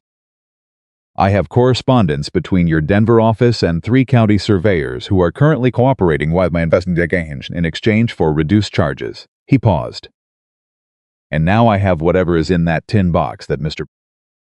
Blackwood's letter told me to look for." He looked at the pack on Clara's horse. "What I don't need is your testimony, your cooperation, or your opinion about my jurisdiction." He nodded to the deputies. "Get him up." They got him up. Kane's eyes found Ethan one more time as they pulled him to his feet. "You were one of us," he said. Meant for Ethan alone. "You did the same things we did. You think the law's going to see the difference between you and me?" "No," Ethan said. "I don't." It was not the answer Kane expected. Clara could see that. Kane had expected either a denial or a flinch, and Ethan had offered neither, only the flat, complete acknowledgement of a man who has stopped running from what he is and has decided to stand in it instead. "I did things I can't undo," Ethan said. "I know that. I've known that for 11 years. Whatever Calloway decides to do with what I've told him about my own involvement, that's his business, and I'll answer for it." He looked at Kane without blinking. "But I am not you, Victor. I stopped, you didn't. That is the only difference that matters." Kane said nothing. They took him down the trail, and Clara watched him go, and the thing she felt was not the triumphant satisfaction she might have imagined in the abstract. It was something quieter than that.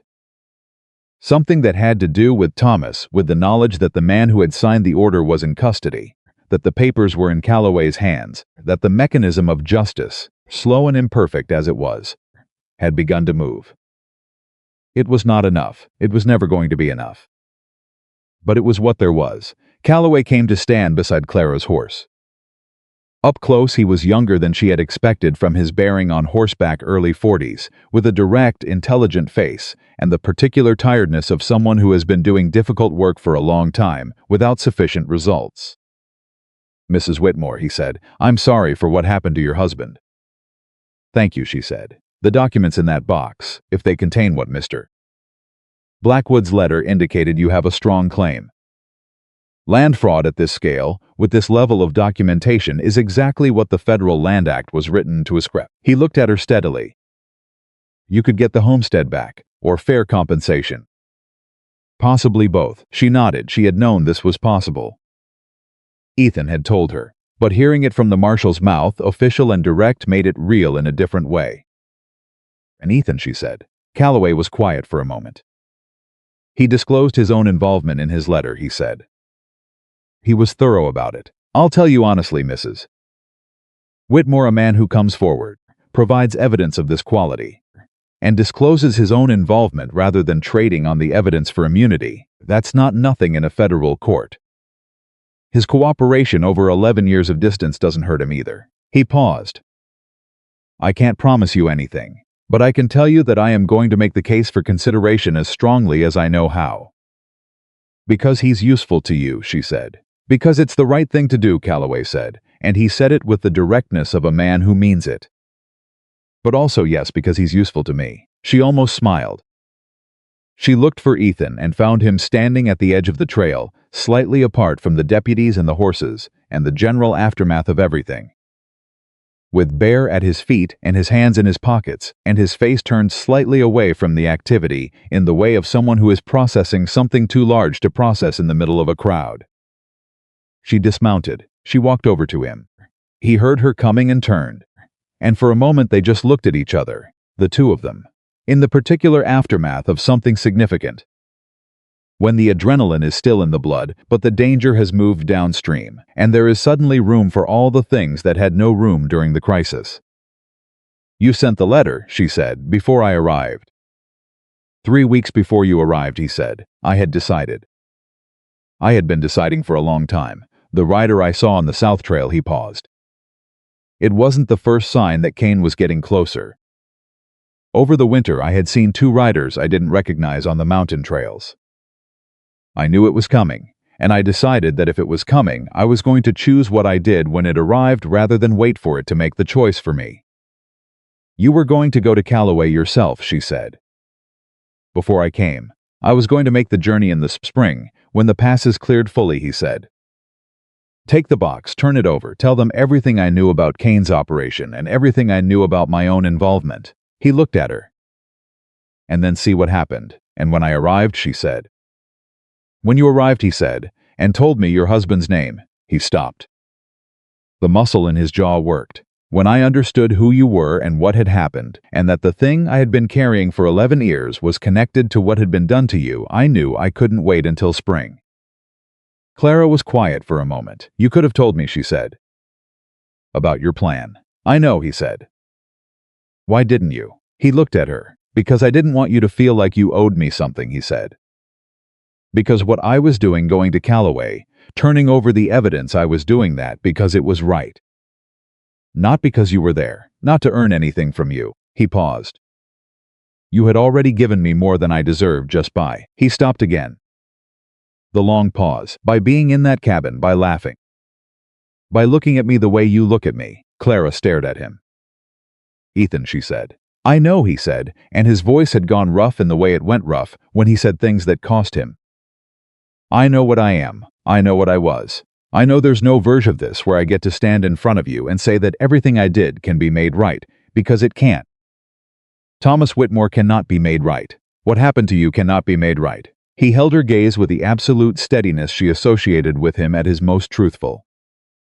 "I'm not asking you for anything. I just want you to know that the 3 weeks you were in my cabin were the first 3 weeks in 11 years that I've felt like a human being." The silence that followed was the longest one they had ever shared. The deputies were moving behind them, the horses, the mountain doing what it always did.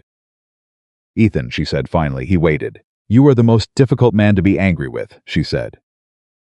"Because every time I gather up a full head of anger, you say something like that." The corner of his mouth moved.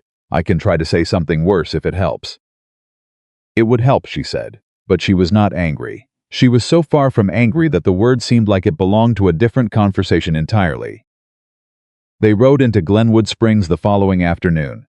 Trail-worn and cold. Clara on the mare and Ethan on foot beside her the way he had been for 2 days. Bear trotting behind with the satisfied air of a dog who has been somewhere interesting and knows it. Calloway and his deputies had gone ahead with Kane and his men the night before, leaving Ethan and Clara to finish the journey at their own pace, which had involved a second night in the open, a fire built with Ethan's usual quiet competence, and a conversation that had lasted, in fragments and pauses and the particular kind of communication that does not always require words, well into the night. Glenwood Springs was larger than Clara had expected, a proper town with proper streets and buildings that had the solidity of places that intended to stay. After months of wilderness and isolation, the sounds of it, voices, horses, commerce, children, hit her with a force that was almost physical. A reminder that the world continued to exist and operate in its ordinary way, regardless of what had happened to her inside it. Calloway had arranged rooms at the hotel and made it clear that he expected them both to be available the following morning for formal statements. Ethan accepted this with the same flat composure he brought to everything, and Clara accepted it with the particular relief of someone who is very tired and has found a bed. Her room was small and clean and had a window that looked out over the main street, and Clara stood at that window for a long time before she slept, watching the town do its evening business. And she thought about Thomas. And she thought about the homestead, and she thought about what Calloway had said about the Land Act and the claim she could bring. She could go back, not to everything she had. She understood that with the clearness of someone who has spent 2 months learning the specific dimensions of an irreplaceable loss. Thomas was not there. Thomas was never going to be there. But the land itself, the ridge she had watched in the morning from the kitchen window, the ground where she had buried him, that was something that could be reclaimed. Something that could be made to mean what it should always have meant. She lay down. She did not immediately sleep. She thought about Ethan. About what he had said at the edge of the trail, with the particular rawness of something said when the adrenaline was leaving, and the truth had room to breathe. The first 3 weeks in 11 years that I felt like a human being. She thought about that for a long time. In the morning, the formal statements took most of the day. Calloway's office, a second federal official who had apparently ridden in overnight from Denver. A man named Garrett who asked careful questions and wrote down the answers with the thoroughness of someone who understood that the quality of these records was going to determine the shape of what happened next. Ethan gave his statement first. Clara was not in the room for it, but she was in the office, and the interview lasted 3 hours. And when Ethan came out, he looked like a man who has put something very heavy down after carrying it for a very long time, not light. Because a person doesn't become light that quickly, but different. Slightly less burdened, slightly more present in his own body. He looked at her when he came out, and she looked at him, and he sat in the chair beside her and said nothing, and she said nothing, and that was the right amount. Then she went in and gave her own statement. She told them everything. The surveyor, the deed, the 3 months of fighting through proper channels. The riders, the morning, Thomas, the walk through the mountains. Ethan's cabin, the tin box, the documents, Victor Kane on the trail. When she got to the part about Thomas, her voice did the thing it sometimes did, frayed slightly at the edges, went rough in a particular way, and she stopped and breathed and continued. The man named Garrett did not rush her. He waited with the patience of someone who understands that the quality of testimony depends on the witness being able to say what needs to be said in the way it needs to be said. When she finished, Garrett looked at his notes and then looked at her over them. "Mrs. Whitmore," he said, "I want to be clear with you about what the evidence in this box means for your situation. The original Whitmore grant was properly filed and properly held. The deed invalidation was procedurally fraudulent. We have the surveyor who filed it already in custody in Denver, and he has cooperated fully. What was taken from you was taken illegally, and federal law provides a remedy." He paused. "It will take time. These things move slowly through the courts. But the outcome is not in question. The outcome," she said. "Your land comes back to you, Mrs. Whitmore, with interest for the unlawful occupation." She sat with that for a moment. "And the men who," she stopped. "The writers. Kane gave orders. We have the authorization forms with his signature, including the one for your property. His men who carried out the orders are a separate matter, but Kane's liability for what happened to your husband is the core of the criminal case." He held her gaze. "He will not walk away from this." She nodded. She thanked him. She walked out of the room and found Ethan exactly where she had left him, sitting in the chair in Calloway's outer office, with Bear asleep across his boots, and she sat down in the chair beside him. "Well," he said, "they're giving me back the land," she said. He let out a breath. "That's right," he said. "That's how it should be." She looked at him sideways. "Are you all right?" He was quiet for a moment in the way that meant he was going to actually answer the question rather than deflect it. "Calloway told me this morning," he said, "that his recommendation to the federal prosecutor is going to be for a conditional discharge of my involvement in Kane's operations. Based on the extent of my cooperation and the evidence I provided." He paused. "No charges, provided I continue to cooperate with the prosecution." Clara stared at him. "No charges," she said. "That's what he said." "Ethan, I don't know if I deserve it," he said immediately, with the force of a man who needs to say this before he can say anything else. "I want to be clear about that. What I did, what I was part of a conditional discharge, does not make that right. I know the difference between what is legal and what is right, and those are not always the same thing." "I know," she said. "I just want you to know that I know," he said. She looked at him, really looked. The full, direct look she had been giving him, with increasing frequency since the night he had told her about his wife and daughter in Missouri. Since the morning she had found the box. Since the trail and Kane and the shot that had been one of the most precise and deliberate things she had ever witnessed. "You told me once," she said, "that you've seen grief hollow people out. That the laugh goes first." He nodded. "You said it like someone who had watched it happen," she said. "You said it like someone who had maybe experienced it themselves." He was very still. "Ethan," she said, "when is the last time before I arrived, before the biscuits and Bear covered in flour, when is the last time you laughed?"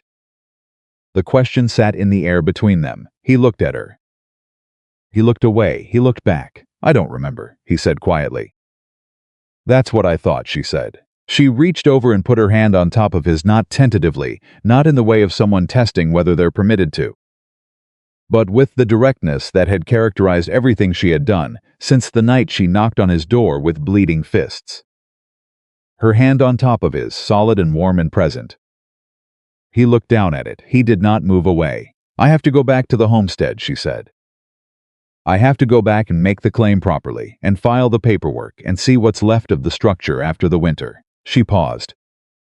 "It's going to take a long time to rebuild. The legal process, Calloway's people said, could take a year. Maybe more." "Yes," he said. "That's a long time to manage a property claim alone," she said. "A lot of records to keep track of. A lot of correspondence with lawyers and federal officials." He looked at her. "A person would need help," she said. He was quiet for a long moment. "You're not asking me to come back to the homestead with you," he said. "I'm observing that a property claim of this complexity would benefit from someone who understands the terrain and the legal landscape and who already knows the history of what happened," she said. Practically speaking, he said. Yes, the corner of his mouth moved. "Clara," he said. "Look at me." She was looking at him. "I mean, really look," he said. "I am a man who spent 6 years doing criminal work for a man like Victor Kane. I am a man who ran from what he caused and hid in a mountain and watched over other people's lives from a safe distance because getting involved in his own felt like too large a risk." He held her gaze. "I am not a straightforward prospect. I buried my husband in frozen ground with a pickaxe, she said. I walked 3 days through a blizzard. I knocked on a stranger's door in the dark and offered to cook in exchange for a corner near the fire. She held his gaze right back. I am not looking for straightforward. He looked at her for a long time. The dog comes, he said. Obviously the dog comes, she said. He looked down at her hand on his. He turned his hand over slowly. He held hers. It was not a declaration. It was not the beginning of something dramatic or momentous. It was two people who had been through a great deal, sitting in a federal marshal's outer office in a mountain town in Colorado Territory, holding hands in the plain.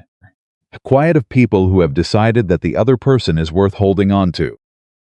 Bear continued to sleep across Ethan's boots, which appeared to be his preferred position, regardless of where in the world Ethan happened to be sitting, and the sounds of Glenwood Springs continued outside. And somewhere in a cell that was not comfortable and was about to become significantly less so, Victor Kane was beginning to understand the full weight of what was happening to him. But none of that was here. None of that was in this room. This room had Ethan's hand over Clara's, and the old dog sleeping and the sound of the mountain town going about its business, and the specific quality of a moment that does not announce itself as significant while it is happening, but that both people will remember with complete clarity for the rest of their lives. In the afternoon, Calloway found them still in the outer office and gave Ethan a copy of the formal documentation of his cooperation agreement, which Ethan folded and placed in his coat pocket with the same care he had given everything that needed to be kept safe. Calloway also gave Clara a letter for the county court in Mesa County, formal and official, that outlined the federal position on the Whitmore land claim, and would serve as the foundation for the legal process of reclaiming what was hers. She held the letter with both hands. "How soon can I return?" she asked. "I'd give it 2 weeks," Calloway said. "Let me get the preliminary injunctions filed so that no one else claims my property in the meantime." He looked at her. "Mrs. Whitmore, I'll be honest with you. The homestead itself is going to be in some state of disrepair. Been unoccupied since November," she said. "I know. It's going to take work. I know how to work," she said. Calloway looked at Ethan. Ethan looked back at him with his default expression, which communicated nothing he didn't want it to communicate. 2 weeks, Calloway said. "Then you're free to go." Clara nodded. Those 2 weeks in Glenwood Springs were something she had not expected, not the waiting, which she had anticipated, but the quality of the waiting. The town had a rhythm she learned quickly, a scale of life that was neither the isolation of the mountain cabin nor the disorientation of arrival somewhere unfamiliar. She found work at the hotel kitchen for the 2 weeks, not because she needed the income, but because keeping her hands occupied kept her mind in order, and because she had learned by now that cooking was her particular form of forward motion. Ethan spent the 2 weeks meeting with Calloway's office on multiple occasions, giving testimony that was increasingly detailed, providing the kind of insider knowledge of Kane's operation that the federal case needed and that only someone who had worked inside it could offer. He came back from these sessions looking tired in the specific way of a man who has been repeatedly required to revisit things he would rather not revisit. And Clara, without making a production of it, made sure there was food ready when he returned, and conversation available if he wanted it, and silence available if he didn't. He usually wanted the conversation. This surprised him more than it surprised her. One evening, toward the end of the 2 weeks, he came back from Calloway's office later than usual, and he sat at the small table in the room, at the hotel they had been using as a shared sitting space, and he did not immediately say anything. And she looked at him and read the particular quality of the silence and put tea in front of him without speaking. He wrapped both hands around the cup. "They identified the men who came to your homestead," he said. "2 of them are in custody. 2 more are being sought." He paused. "They have enough to charge all 4 of them independently of Kane. The evidence is in the authorization forms and the testimony of a man who was in Kane's Denver office who has agreed to cooperate." Clara stood very still. "The men who killed Thomas," she said. "Yes," he sat down. She had thought about this.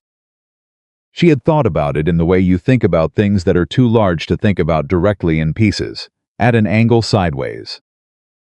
She had thought about justice and what it meant and whether it could mean anything against the specific weight of what had been lost. She had talked to Thomas about it, in the private one-way conversations she still had with him. Sometimes in the dark, the way a person keeps talking to someone they loved, even when the conversation can only go one direction. She thought he would have said something steady, something with those steady eyes. He would have said that justice was not the same as having him back, and that she should not confuse the two, but that it still mattered. That it was still worth having, she said. Ethan nodded. "Are you all right?" he said. She thought about it honestly. "I think I'm going to be," she said. "Not I'm fine." Not the deflection she might have offered 2 months ago, before the cabin and the biscuits and the box and everything that had followed. The truth plainly said in the way she had learned from him. "I think that's the most accurate answer I have right now. I think I'm going to be." He looked at her with an expression she had come to know, the open one, the one that cost him something to show. "Yeah," he said. "Me too." The morning they were finally due to leave, Clara went to the town's small general store and bought supplies for the journey back, practical things, trail food, the specific items that Ethan, when consulted, had said would be most useful for the return trip. And then, on an impulse she had not planned, she bought a small amount of flour and dried fruit, and the particular supplies for a thing she had been thinking about without quite letting herself think about it. She brought them back to the hotel kitchen, and she made biscuits. The proper kind, the golden flaky kind, 7 of them. She brought them to the table, where Athos finishing and packing the last of the documents into the bags with the care he gave, everything that needed to be kept safe. He looked at the biscuits, he looked at her. "Bear is outside," he said. "I know," she said. Something moved across his face. The corner of his mouth. "Clara, don't," she said, but she was smiling. And Ethan Blackwood, who had not laughed in longer than he could remember, before a widow with bleeding fists knocked on his door in the dark, laughed. The same way he had laughed the first time, not controlled, not contained, not the professional composure of a man who has constructed his face as a defense against the world. Unguarded, real, she laughed too. And Bear, who had come back inside from wherever he had been and had positioned himself with his usual strategic precision directly in the path between Clara and the table, lifted his head and looked at the biscuits with an expression of such profound and innocent interest that both of them laughed harder. "No," Clara told him firmly. Bear looked at her. He looked at the biscuits. He looked at her again. "No," she said. The old dog exhaled through his nose with the dignity of an animal registering for protest and lay back down. Ethan wiped his eyes with the back of his hand. And Clara Whitmore, who had arrived at a stranger's door with nothing but grief and $17 and the will to survive, sat across the table from the man who had asked for laughter in exchange for a corner near the fire. And she understood something she had not known at the beginning of this, that what she had thought was a transaction had become something else entirely, the way some things do when you are not watching carefully, the way some things grow in the dark without any help from you at all. Outside, the Colorado morning was doing what Colorado mornings did, cold and clear and indifferent to human drama, the mountains in every direction absolutely sure of themselves in the way mountains always are. They had a homestead to reclaim, they had a long road back. And for the first time since the morning Thomas had told her everything was going to be all right, Clara believed it. Not the same kind of all right, never the same kind again. But all right, a different kind in a different life, with a different set of hands holding hers across a table covered in biscuit crumbs. She stood up. Ethan looked at her. He stood up. "Ready," he said. The road back to Mesa took 4 days. Not because the distance required it, but because the passes were still difficult in places, and the mare had her opinions about the pace, and because both of them were carrying things that moved slower than bodies, the particular weight of what had happened in Glenwood Springs, the formal documents in the pack, the cooperation agreement in Ethan's coat pocket, the letter from Calloway that Clara kept in the front of her bag where she could put her hand on it at any moment and confirm it was real. They did not talk constantly. That was one of the things she had come to value most about being in Ethan's company. The silence between them was not uncomfortable, in the way silence could be between people who were trying to fill it. It was the silence of two people who had run out of things they needed to hide from each other, and who had discovered that the space left behind when the hiding stopped was not empty at all. It was full of something quieter and more sustaining than words. Bear trotted between them with the cheerful authority of a dog who has decided that this arrangement: 2 humans, 1 horse, open trail, interesting smells is exactly the correct configuration for the world, and is pleased to have helped bring it about. On the second evening, camped in the shelter of a rock face with a fire going and the mare picketed nearby, Ethan told her about his daughter. He had not mentioned her since the night he had told Clara about Missouri, about his wife, about what had happened. He had named the facts but not the texture, and Clara had not asked because she understood that some things get told when they are ready and not before. She had waited. The daughter's name was Rose. She was 22 now, or thereabouts. He had kept rough count of the years. She was living with his wife's sister in St. Louis, had been since she was 11, since the night her mother had put her in a wagon and sent her away before the men came looking. He knew this because he had, 3 years after coming to the mountains, written a letter to the sister's address and received, eventually, a reply. Rose was safe, Rose was healthy, Rose did not know where her father was. "Does she know you're alive?" Clara asked. "The sister knows," he said. "Whether she's told Rose is between them." Clara looked at the fire. "You should write to her," she said. He was quiet. "Ethan, I know," he said. "She's 22 years old and she doesn't know where her father is or whether he's alive," Clara said. "Whatever you did, whatever you were, she is 22 and she deserves to know." He said nothing for a long moment. "What if she doesn't want to hear from me?" he said.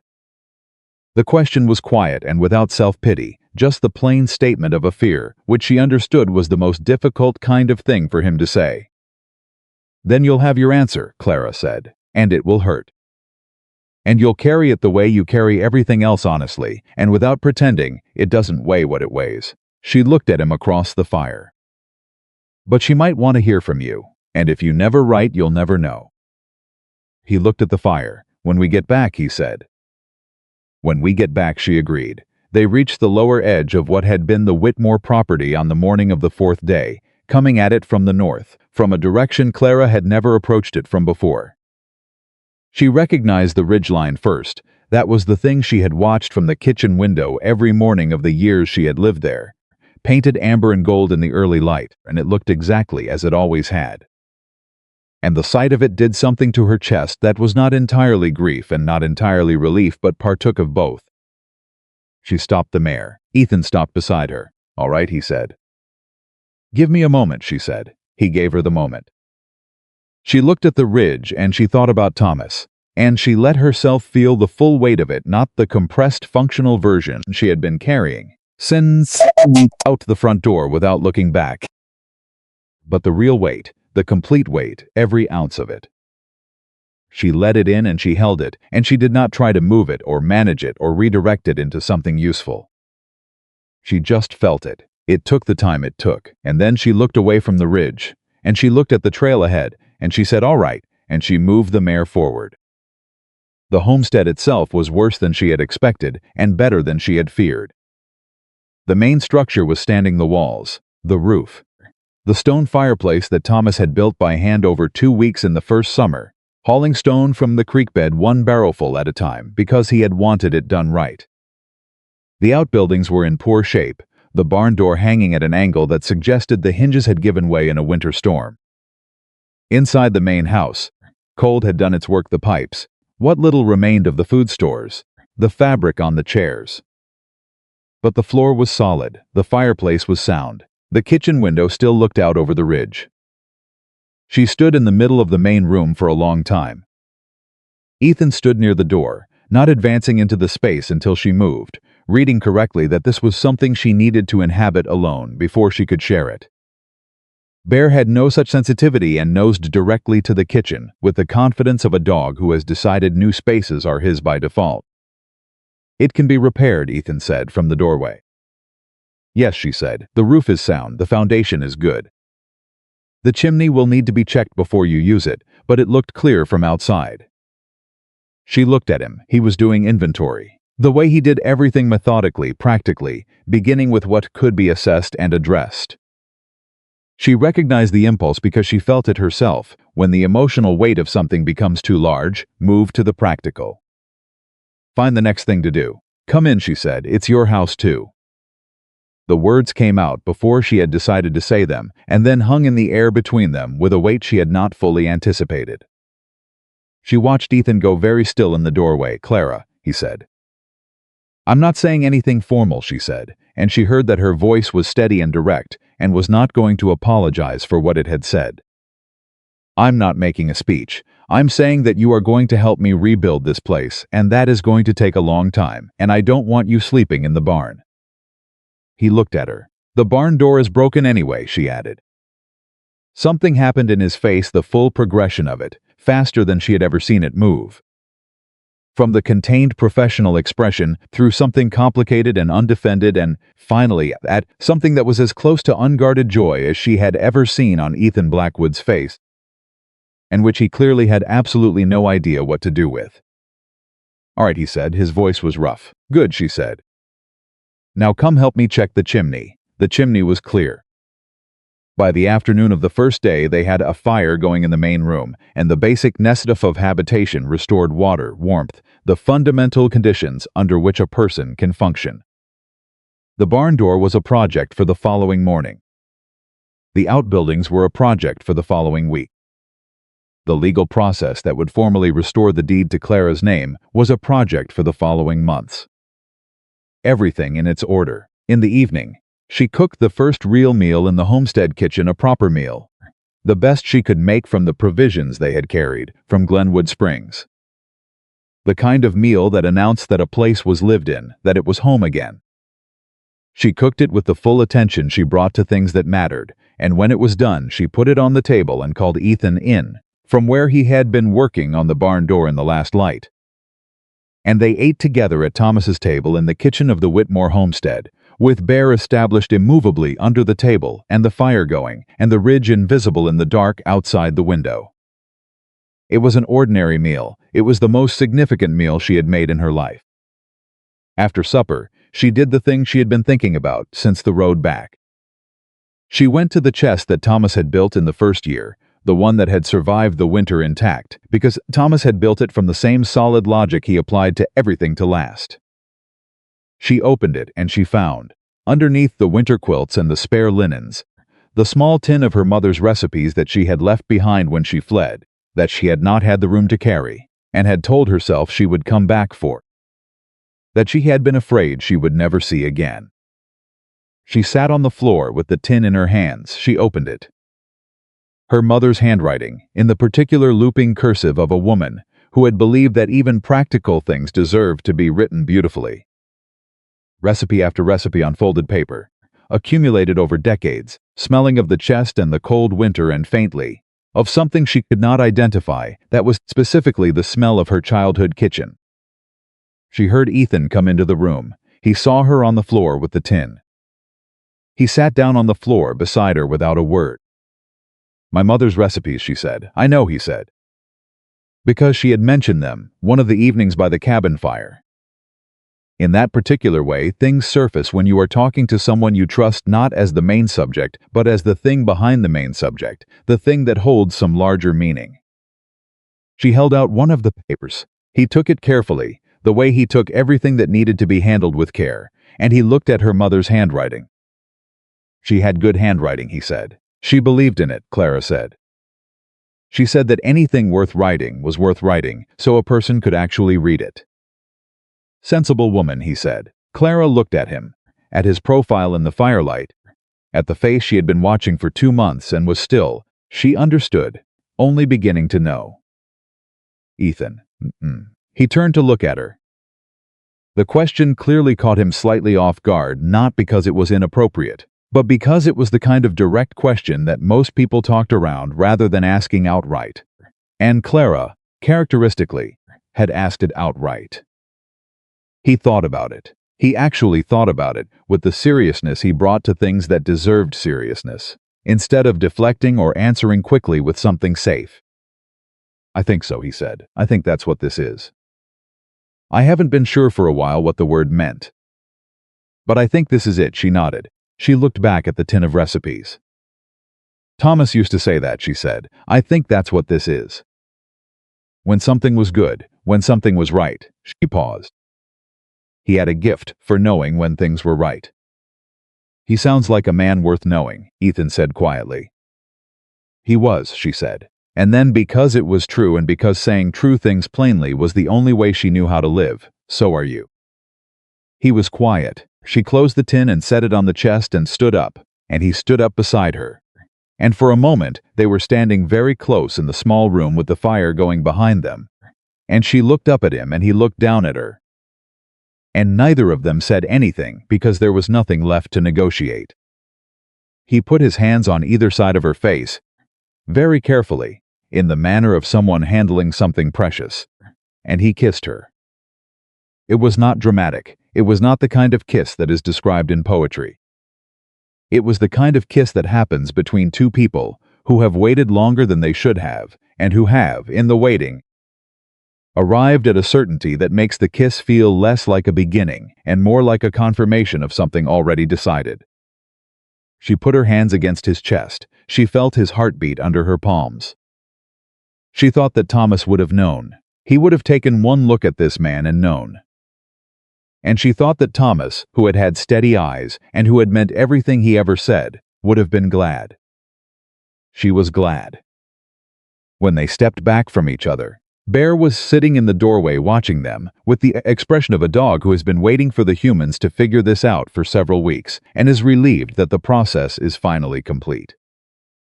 He's very judgmental, Clara said. He's very right, generally speaking, Ethan said. She laughed. The weeks that followed were the hardest work Clara had done in her life, which was a significant statement from a woman who had run a homestead for 12 years. The barn was repaired. The outbuildings were addressed one by one. The legal correspondence with the Mesa County Court and with Calloway's office required more of her time than she had anticipated, but she had always been capable with records and figures and the logic of documents, and she discovered that the experience of understanding what had been done to Thomas's deed had given her a precision in reading legal language that she had not previously had. She wrote to the lawyer Aldrich, the young man who had told them the fight was dangerous and who had, she suspected, felt genuine regret about the outcome. His reply came within 2 weeks. He was still practicing. He was very glad to hear from her. He would be honored to manage the formal reclamation proceedings. And on the basis of the federal documentation she had described in her letter, he believed the timeline for full restoration of the deed would be 6 months, possibly less. 6 months. She had walked out of this place with nothing in November. She would have it back by summer. She told Ethan over supper, reading him the relevant part of Aldrich's letter, and Ethan listened with the focused attention he gave to information that mattered, and when she finished he said, "Good," and she understood that in his vocabulary this was approximately equivalent to another person standing up and cheering. 6 months, she said. A lot can happen in 6 months, he said. A lot already has, she said. He looked at her across the table and his mouth did the thing it did, the corner moving. The thing that was not quite a smile but lived in its immediate neighborhood, and she thought that she was going to spend a very long time learning all the variations of that expression and what each one meant. And she thought that this was not a bad way to spend a long time at all. Ethan wrote the letter to Rose in the 3rd week.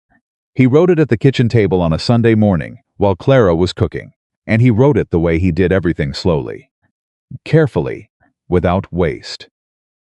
He did not show it to her and she did not ask to see it. It was his letter to his daughter, and the privacy of it was right. He read it through twice when it was done. Then he folded it and sealed it and put it in the pocket of his coat. "I'll take it to the Millhaven Post tomorrow," he said. "All right," she said. He stood at the window for a while after that, looking at the ridge. She watched him from the kitchen, and she thought about a man who had carried his guilt for 11 years like a stone in his chest, who had moved to the mountains because distance felt like the only way to prevent himself from causing more damage, who had built a life out of watching over people who didn't know they were being watched over because proximity felt too dangerous, and distance was the only kindness he trusted himself to give. She thought about what it had cost him to write that letter. To reach across 11 years of silence and say, "I am here. I was afraid. I have been trying. I want you to know." She thought it was one of the bravest things she had seen any person do. She went to stand beside him at the window. He put his arm around her without looking away from the ridge, with the ease of someone to whom this gesture has already become natural, which she noted because she knew how recently natural had been impossible for him, and because she understood the significance of something that looks easy being anything but. "It's a good ridge," he said. "I've always thought so," she said. Daniel and Margaret Holt came in April, once the worst of the spring mud had settled, driving a wagon and bringing their children and a quantity of goodwill that expressed itself in practical form, Daniel with tools and a willingness to work, Margaret with food and an ability to talk that filled the homestead with the particular warmth of voices that trust their welcome. Lily helped Clara in the kitchen with the seriousness of a 7-year-old who has decided that cooking is important work and intends to approach it accordingly.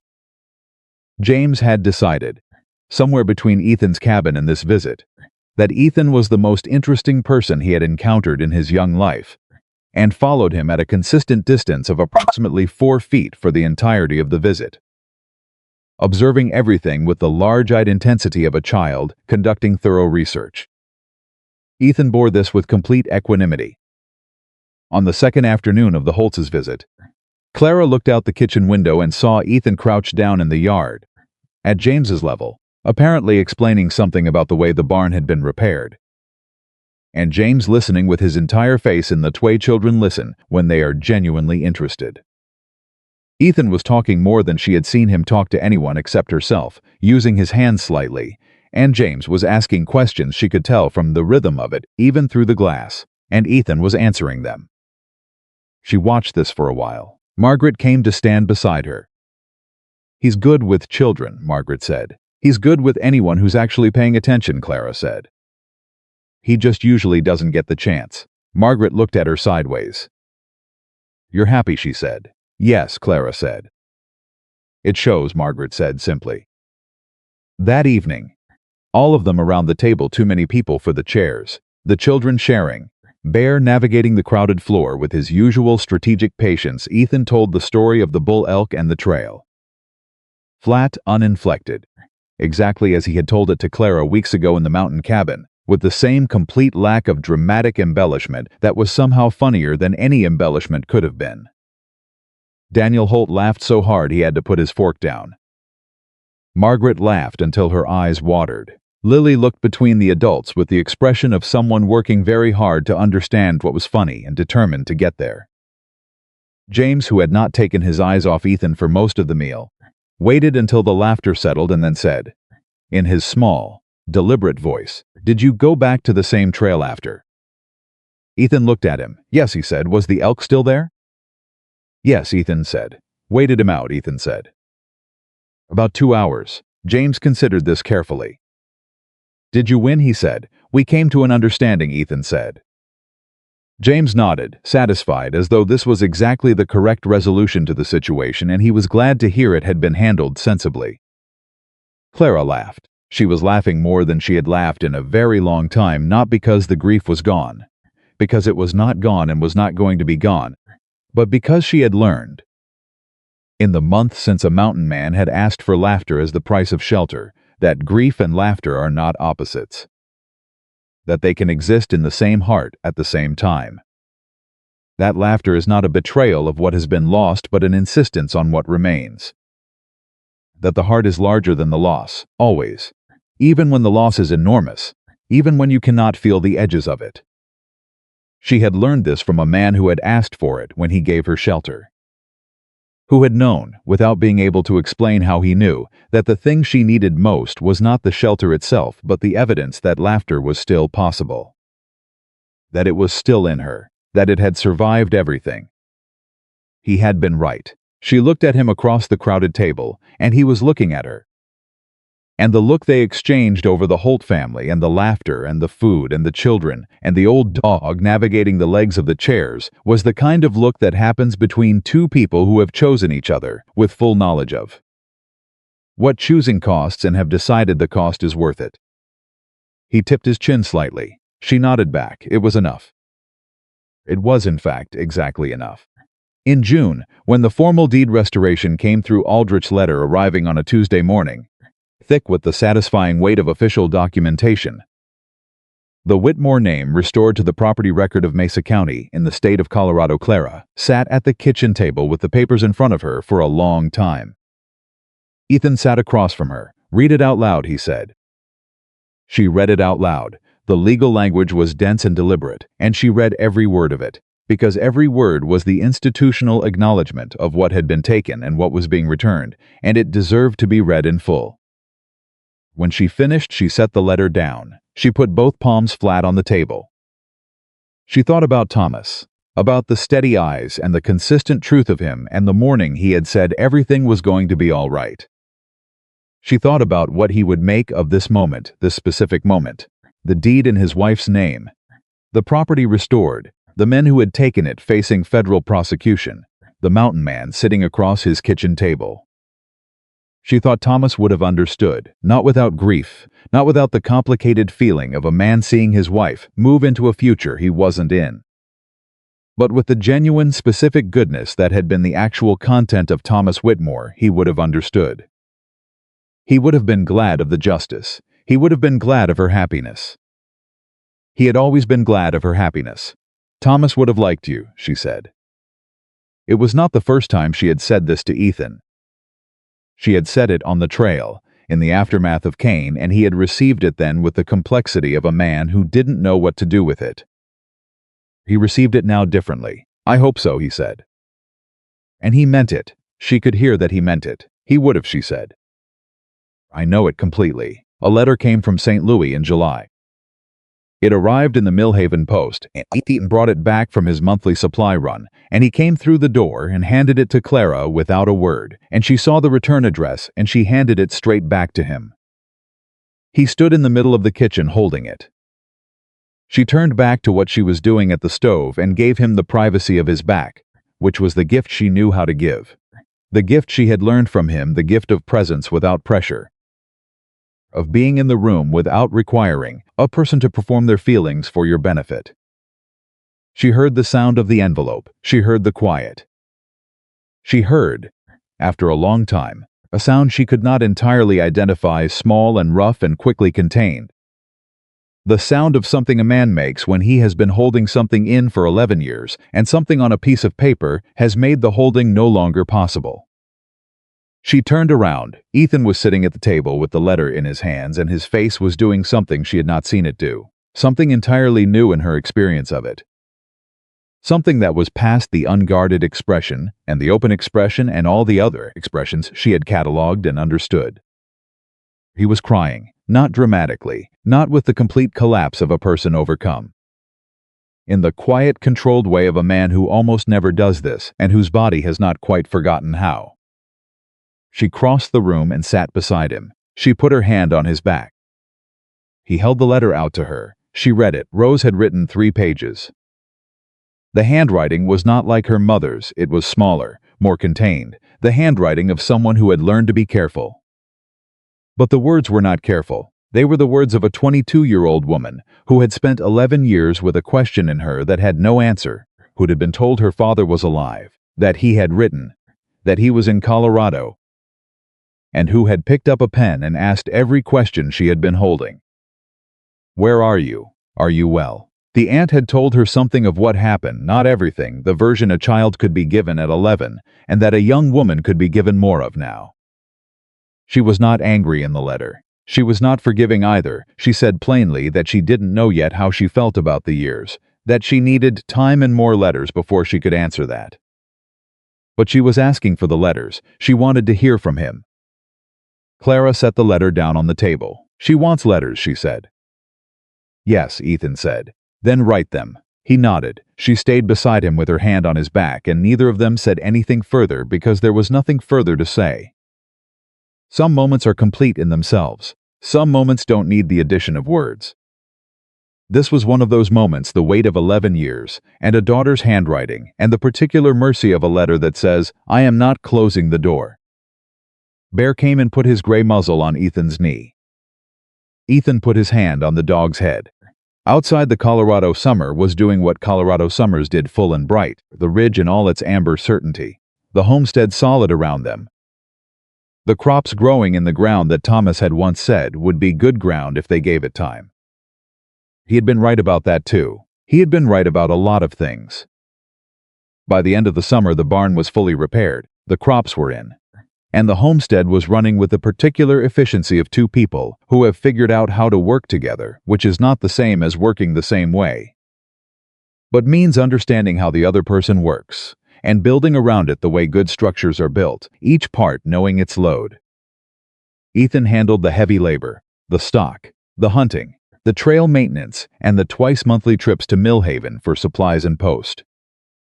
He had started, on the Millhaven trips, leaving extra provisions outside the post offices with a note for families who had come through the land office that week trying to establish new claims, because old habits die in their own time, and some habits Clara had decided were not worth killing. She handled the books, the legal correspondence, the correspondence with Aldrich, who had by now filed 3 additional land fraud claims on behalf of neighboring homesteaders based on the documentation from the tin box, the correspondence with Calloway, whose prosecution of Victor Kane was moving through the federal court system with the methodical inevitability of official processes when the evidence is complete and the documentation is impeccable. She also wrote to Rose. Ethan's letters went first, which was right and correct. But Rose had, in her second letter, asked about Clara. She had mentioned a Clara, and Rose was naturally curious, with the directness of a young woman who asks what she wants to know. And so Clara had written, not an explanation, not a history, but a straightforward letter that said, "Here is who I am and how I came to be in your father's cabin and what I have seen of him in the months since." She wrote it the way she cooked, with full attention and genuine care, and the knowledge that what she was making was going to matter to someone. Rose's reply to that letter had taken 3 weeks to arrive and had been 4 pages. She had her father's directness and her mother's handwriting, and a sense of humor that emerged between the serious parts and small flashes that made Clara think, yes, she is his daughter. There it is. They had been writing regularly since. On a September evening, with the harvest coming and the light going amber in the way it did in this particular valley in September, Clara stood at the kitchen window and looked at the ridge. Ethan came in from outside, stamped his boots, and came to stand beside her. Bear arranged himself between their feet with the proprietary confidence of a dog who has established beyond dispute that this is his floor. "What are you thinking?" Ethan said. "That it's a good ridge," she said. "It is," he said. She leaned into him slightly, and he put his arm around her with the ease that had become, over months of mornings and evenings and the particular accumulation of ordinary days, as natural as breathing. She thought about the woman who had walked out of this house in November with $17 and a broken heart and nothing else. She thought about the mountain and the smoke and the door that had opened when every other door had closed. She thought about Flower on an old dog's back and the first real laugh and the tin box under the floorboard and the trail and Victor Kane and Calloway's letter and the ride back and the deed restored and the letter from Rose and the ordinary. September evening and this man's arm around her shoulders and the ridge in the last light. She thought about Thomas, who had built the fireplace stone by stone and who had told her everything was going to be all right on the last morning of his life. He had been right. He had simply not known what all right was going to look like. She hadn't known either. Now she did, she said. Thank you for opening the door." He was quiet for a moment. "Thank you for knocking," he said. She smiled. Outside, the ridge held the last of the light the way it always had, the way it would tomorrow, and the day after. Indifferent to human stories the way mountains are always indifferent to human stories, and yet somehow always present for them. Always there at the edge of every morning, patient and permanent and sure. Clara Whitmore had come to these mountains with nothing but grief and $17 and the will to survive. She had found, in a cabin in the high Colorado dark, a man who understood that the heart does not heal by being left alone, it heals by being asked, every day, to do the one thing that grief insists it cannot do. To laugh, to remain, to choose against all evidence, to stay open to the world. She had made that choice, and the mountain, which had taken everything from her, had given her back something it had no right to give and no reason to withhold, a life that was not the life she had planned, not the life she had lost, but a life that was entirely and completely and irrevocably hers. That was enough. That was in the end everything.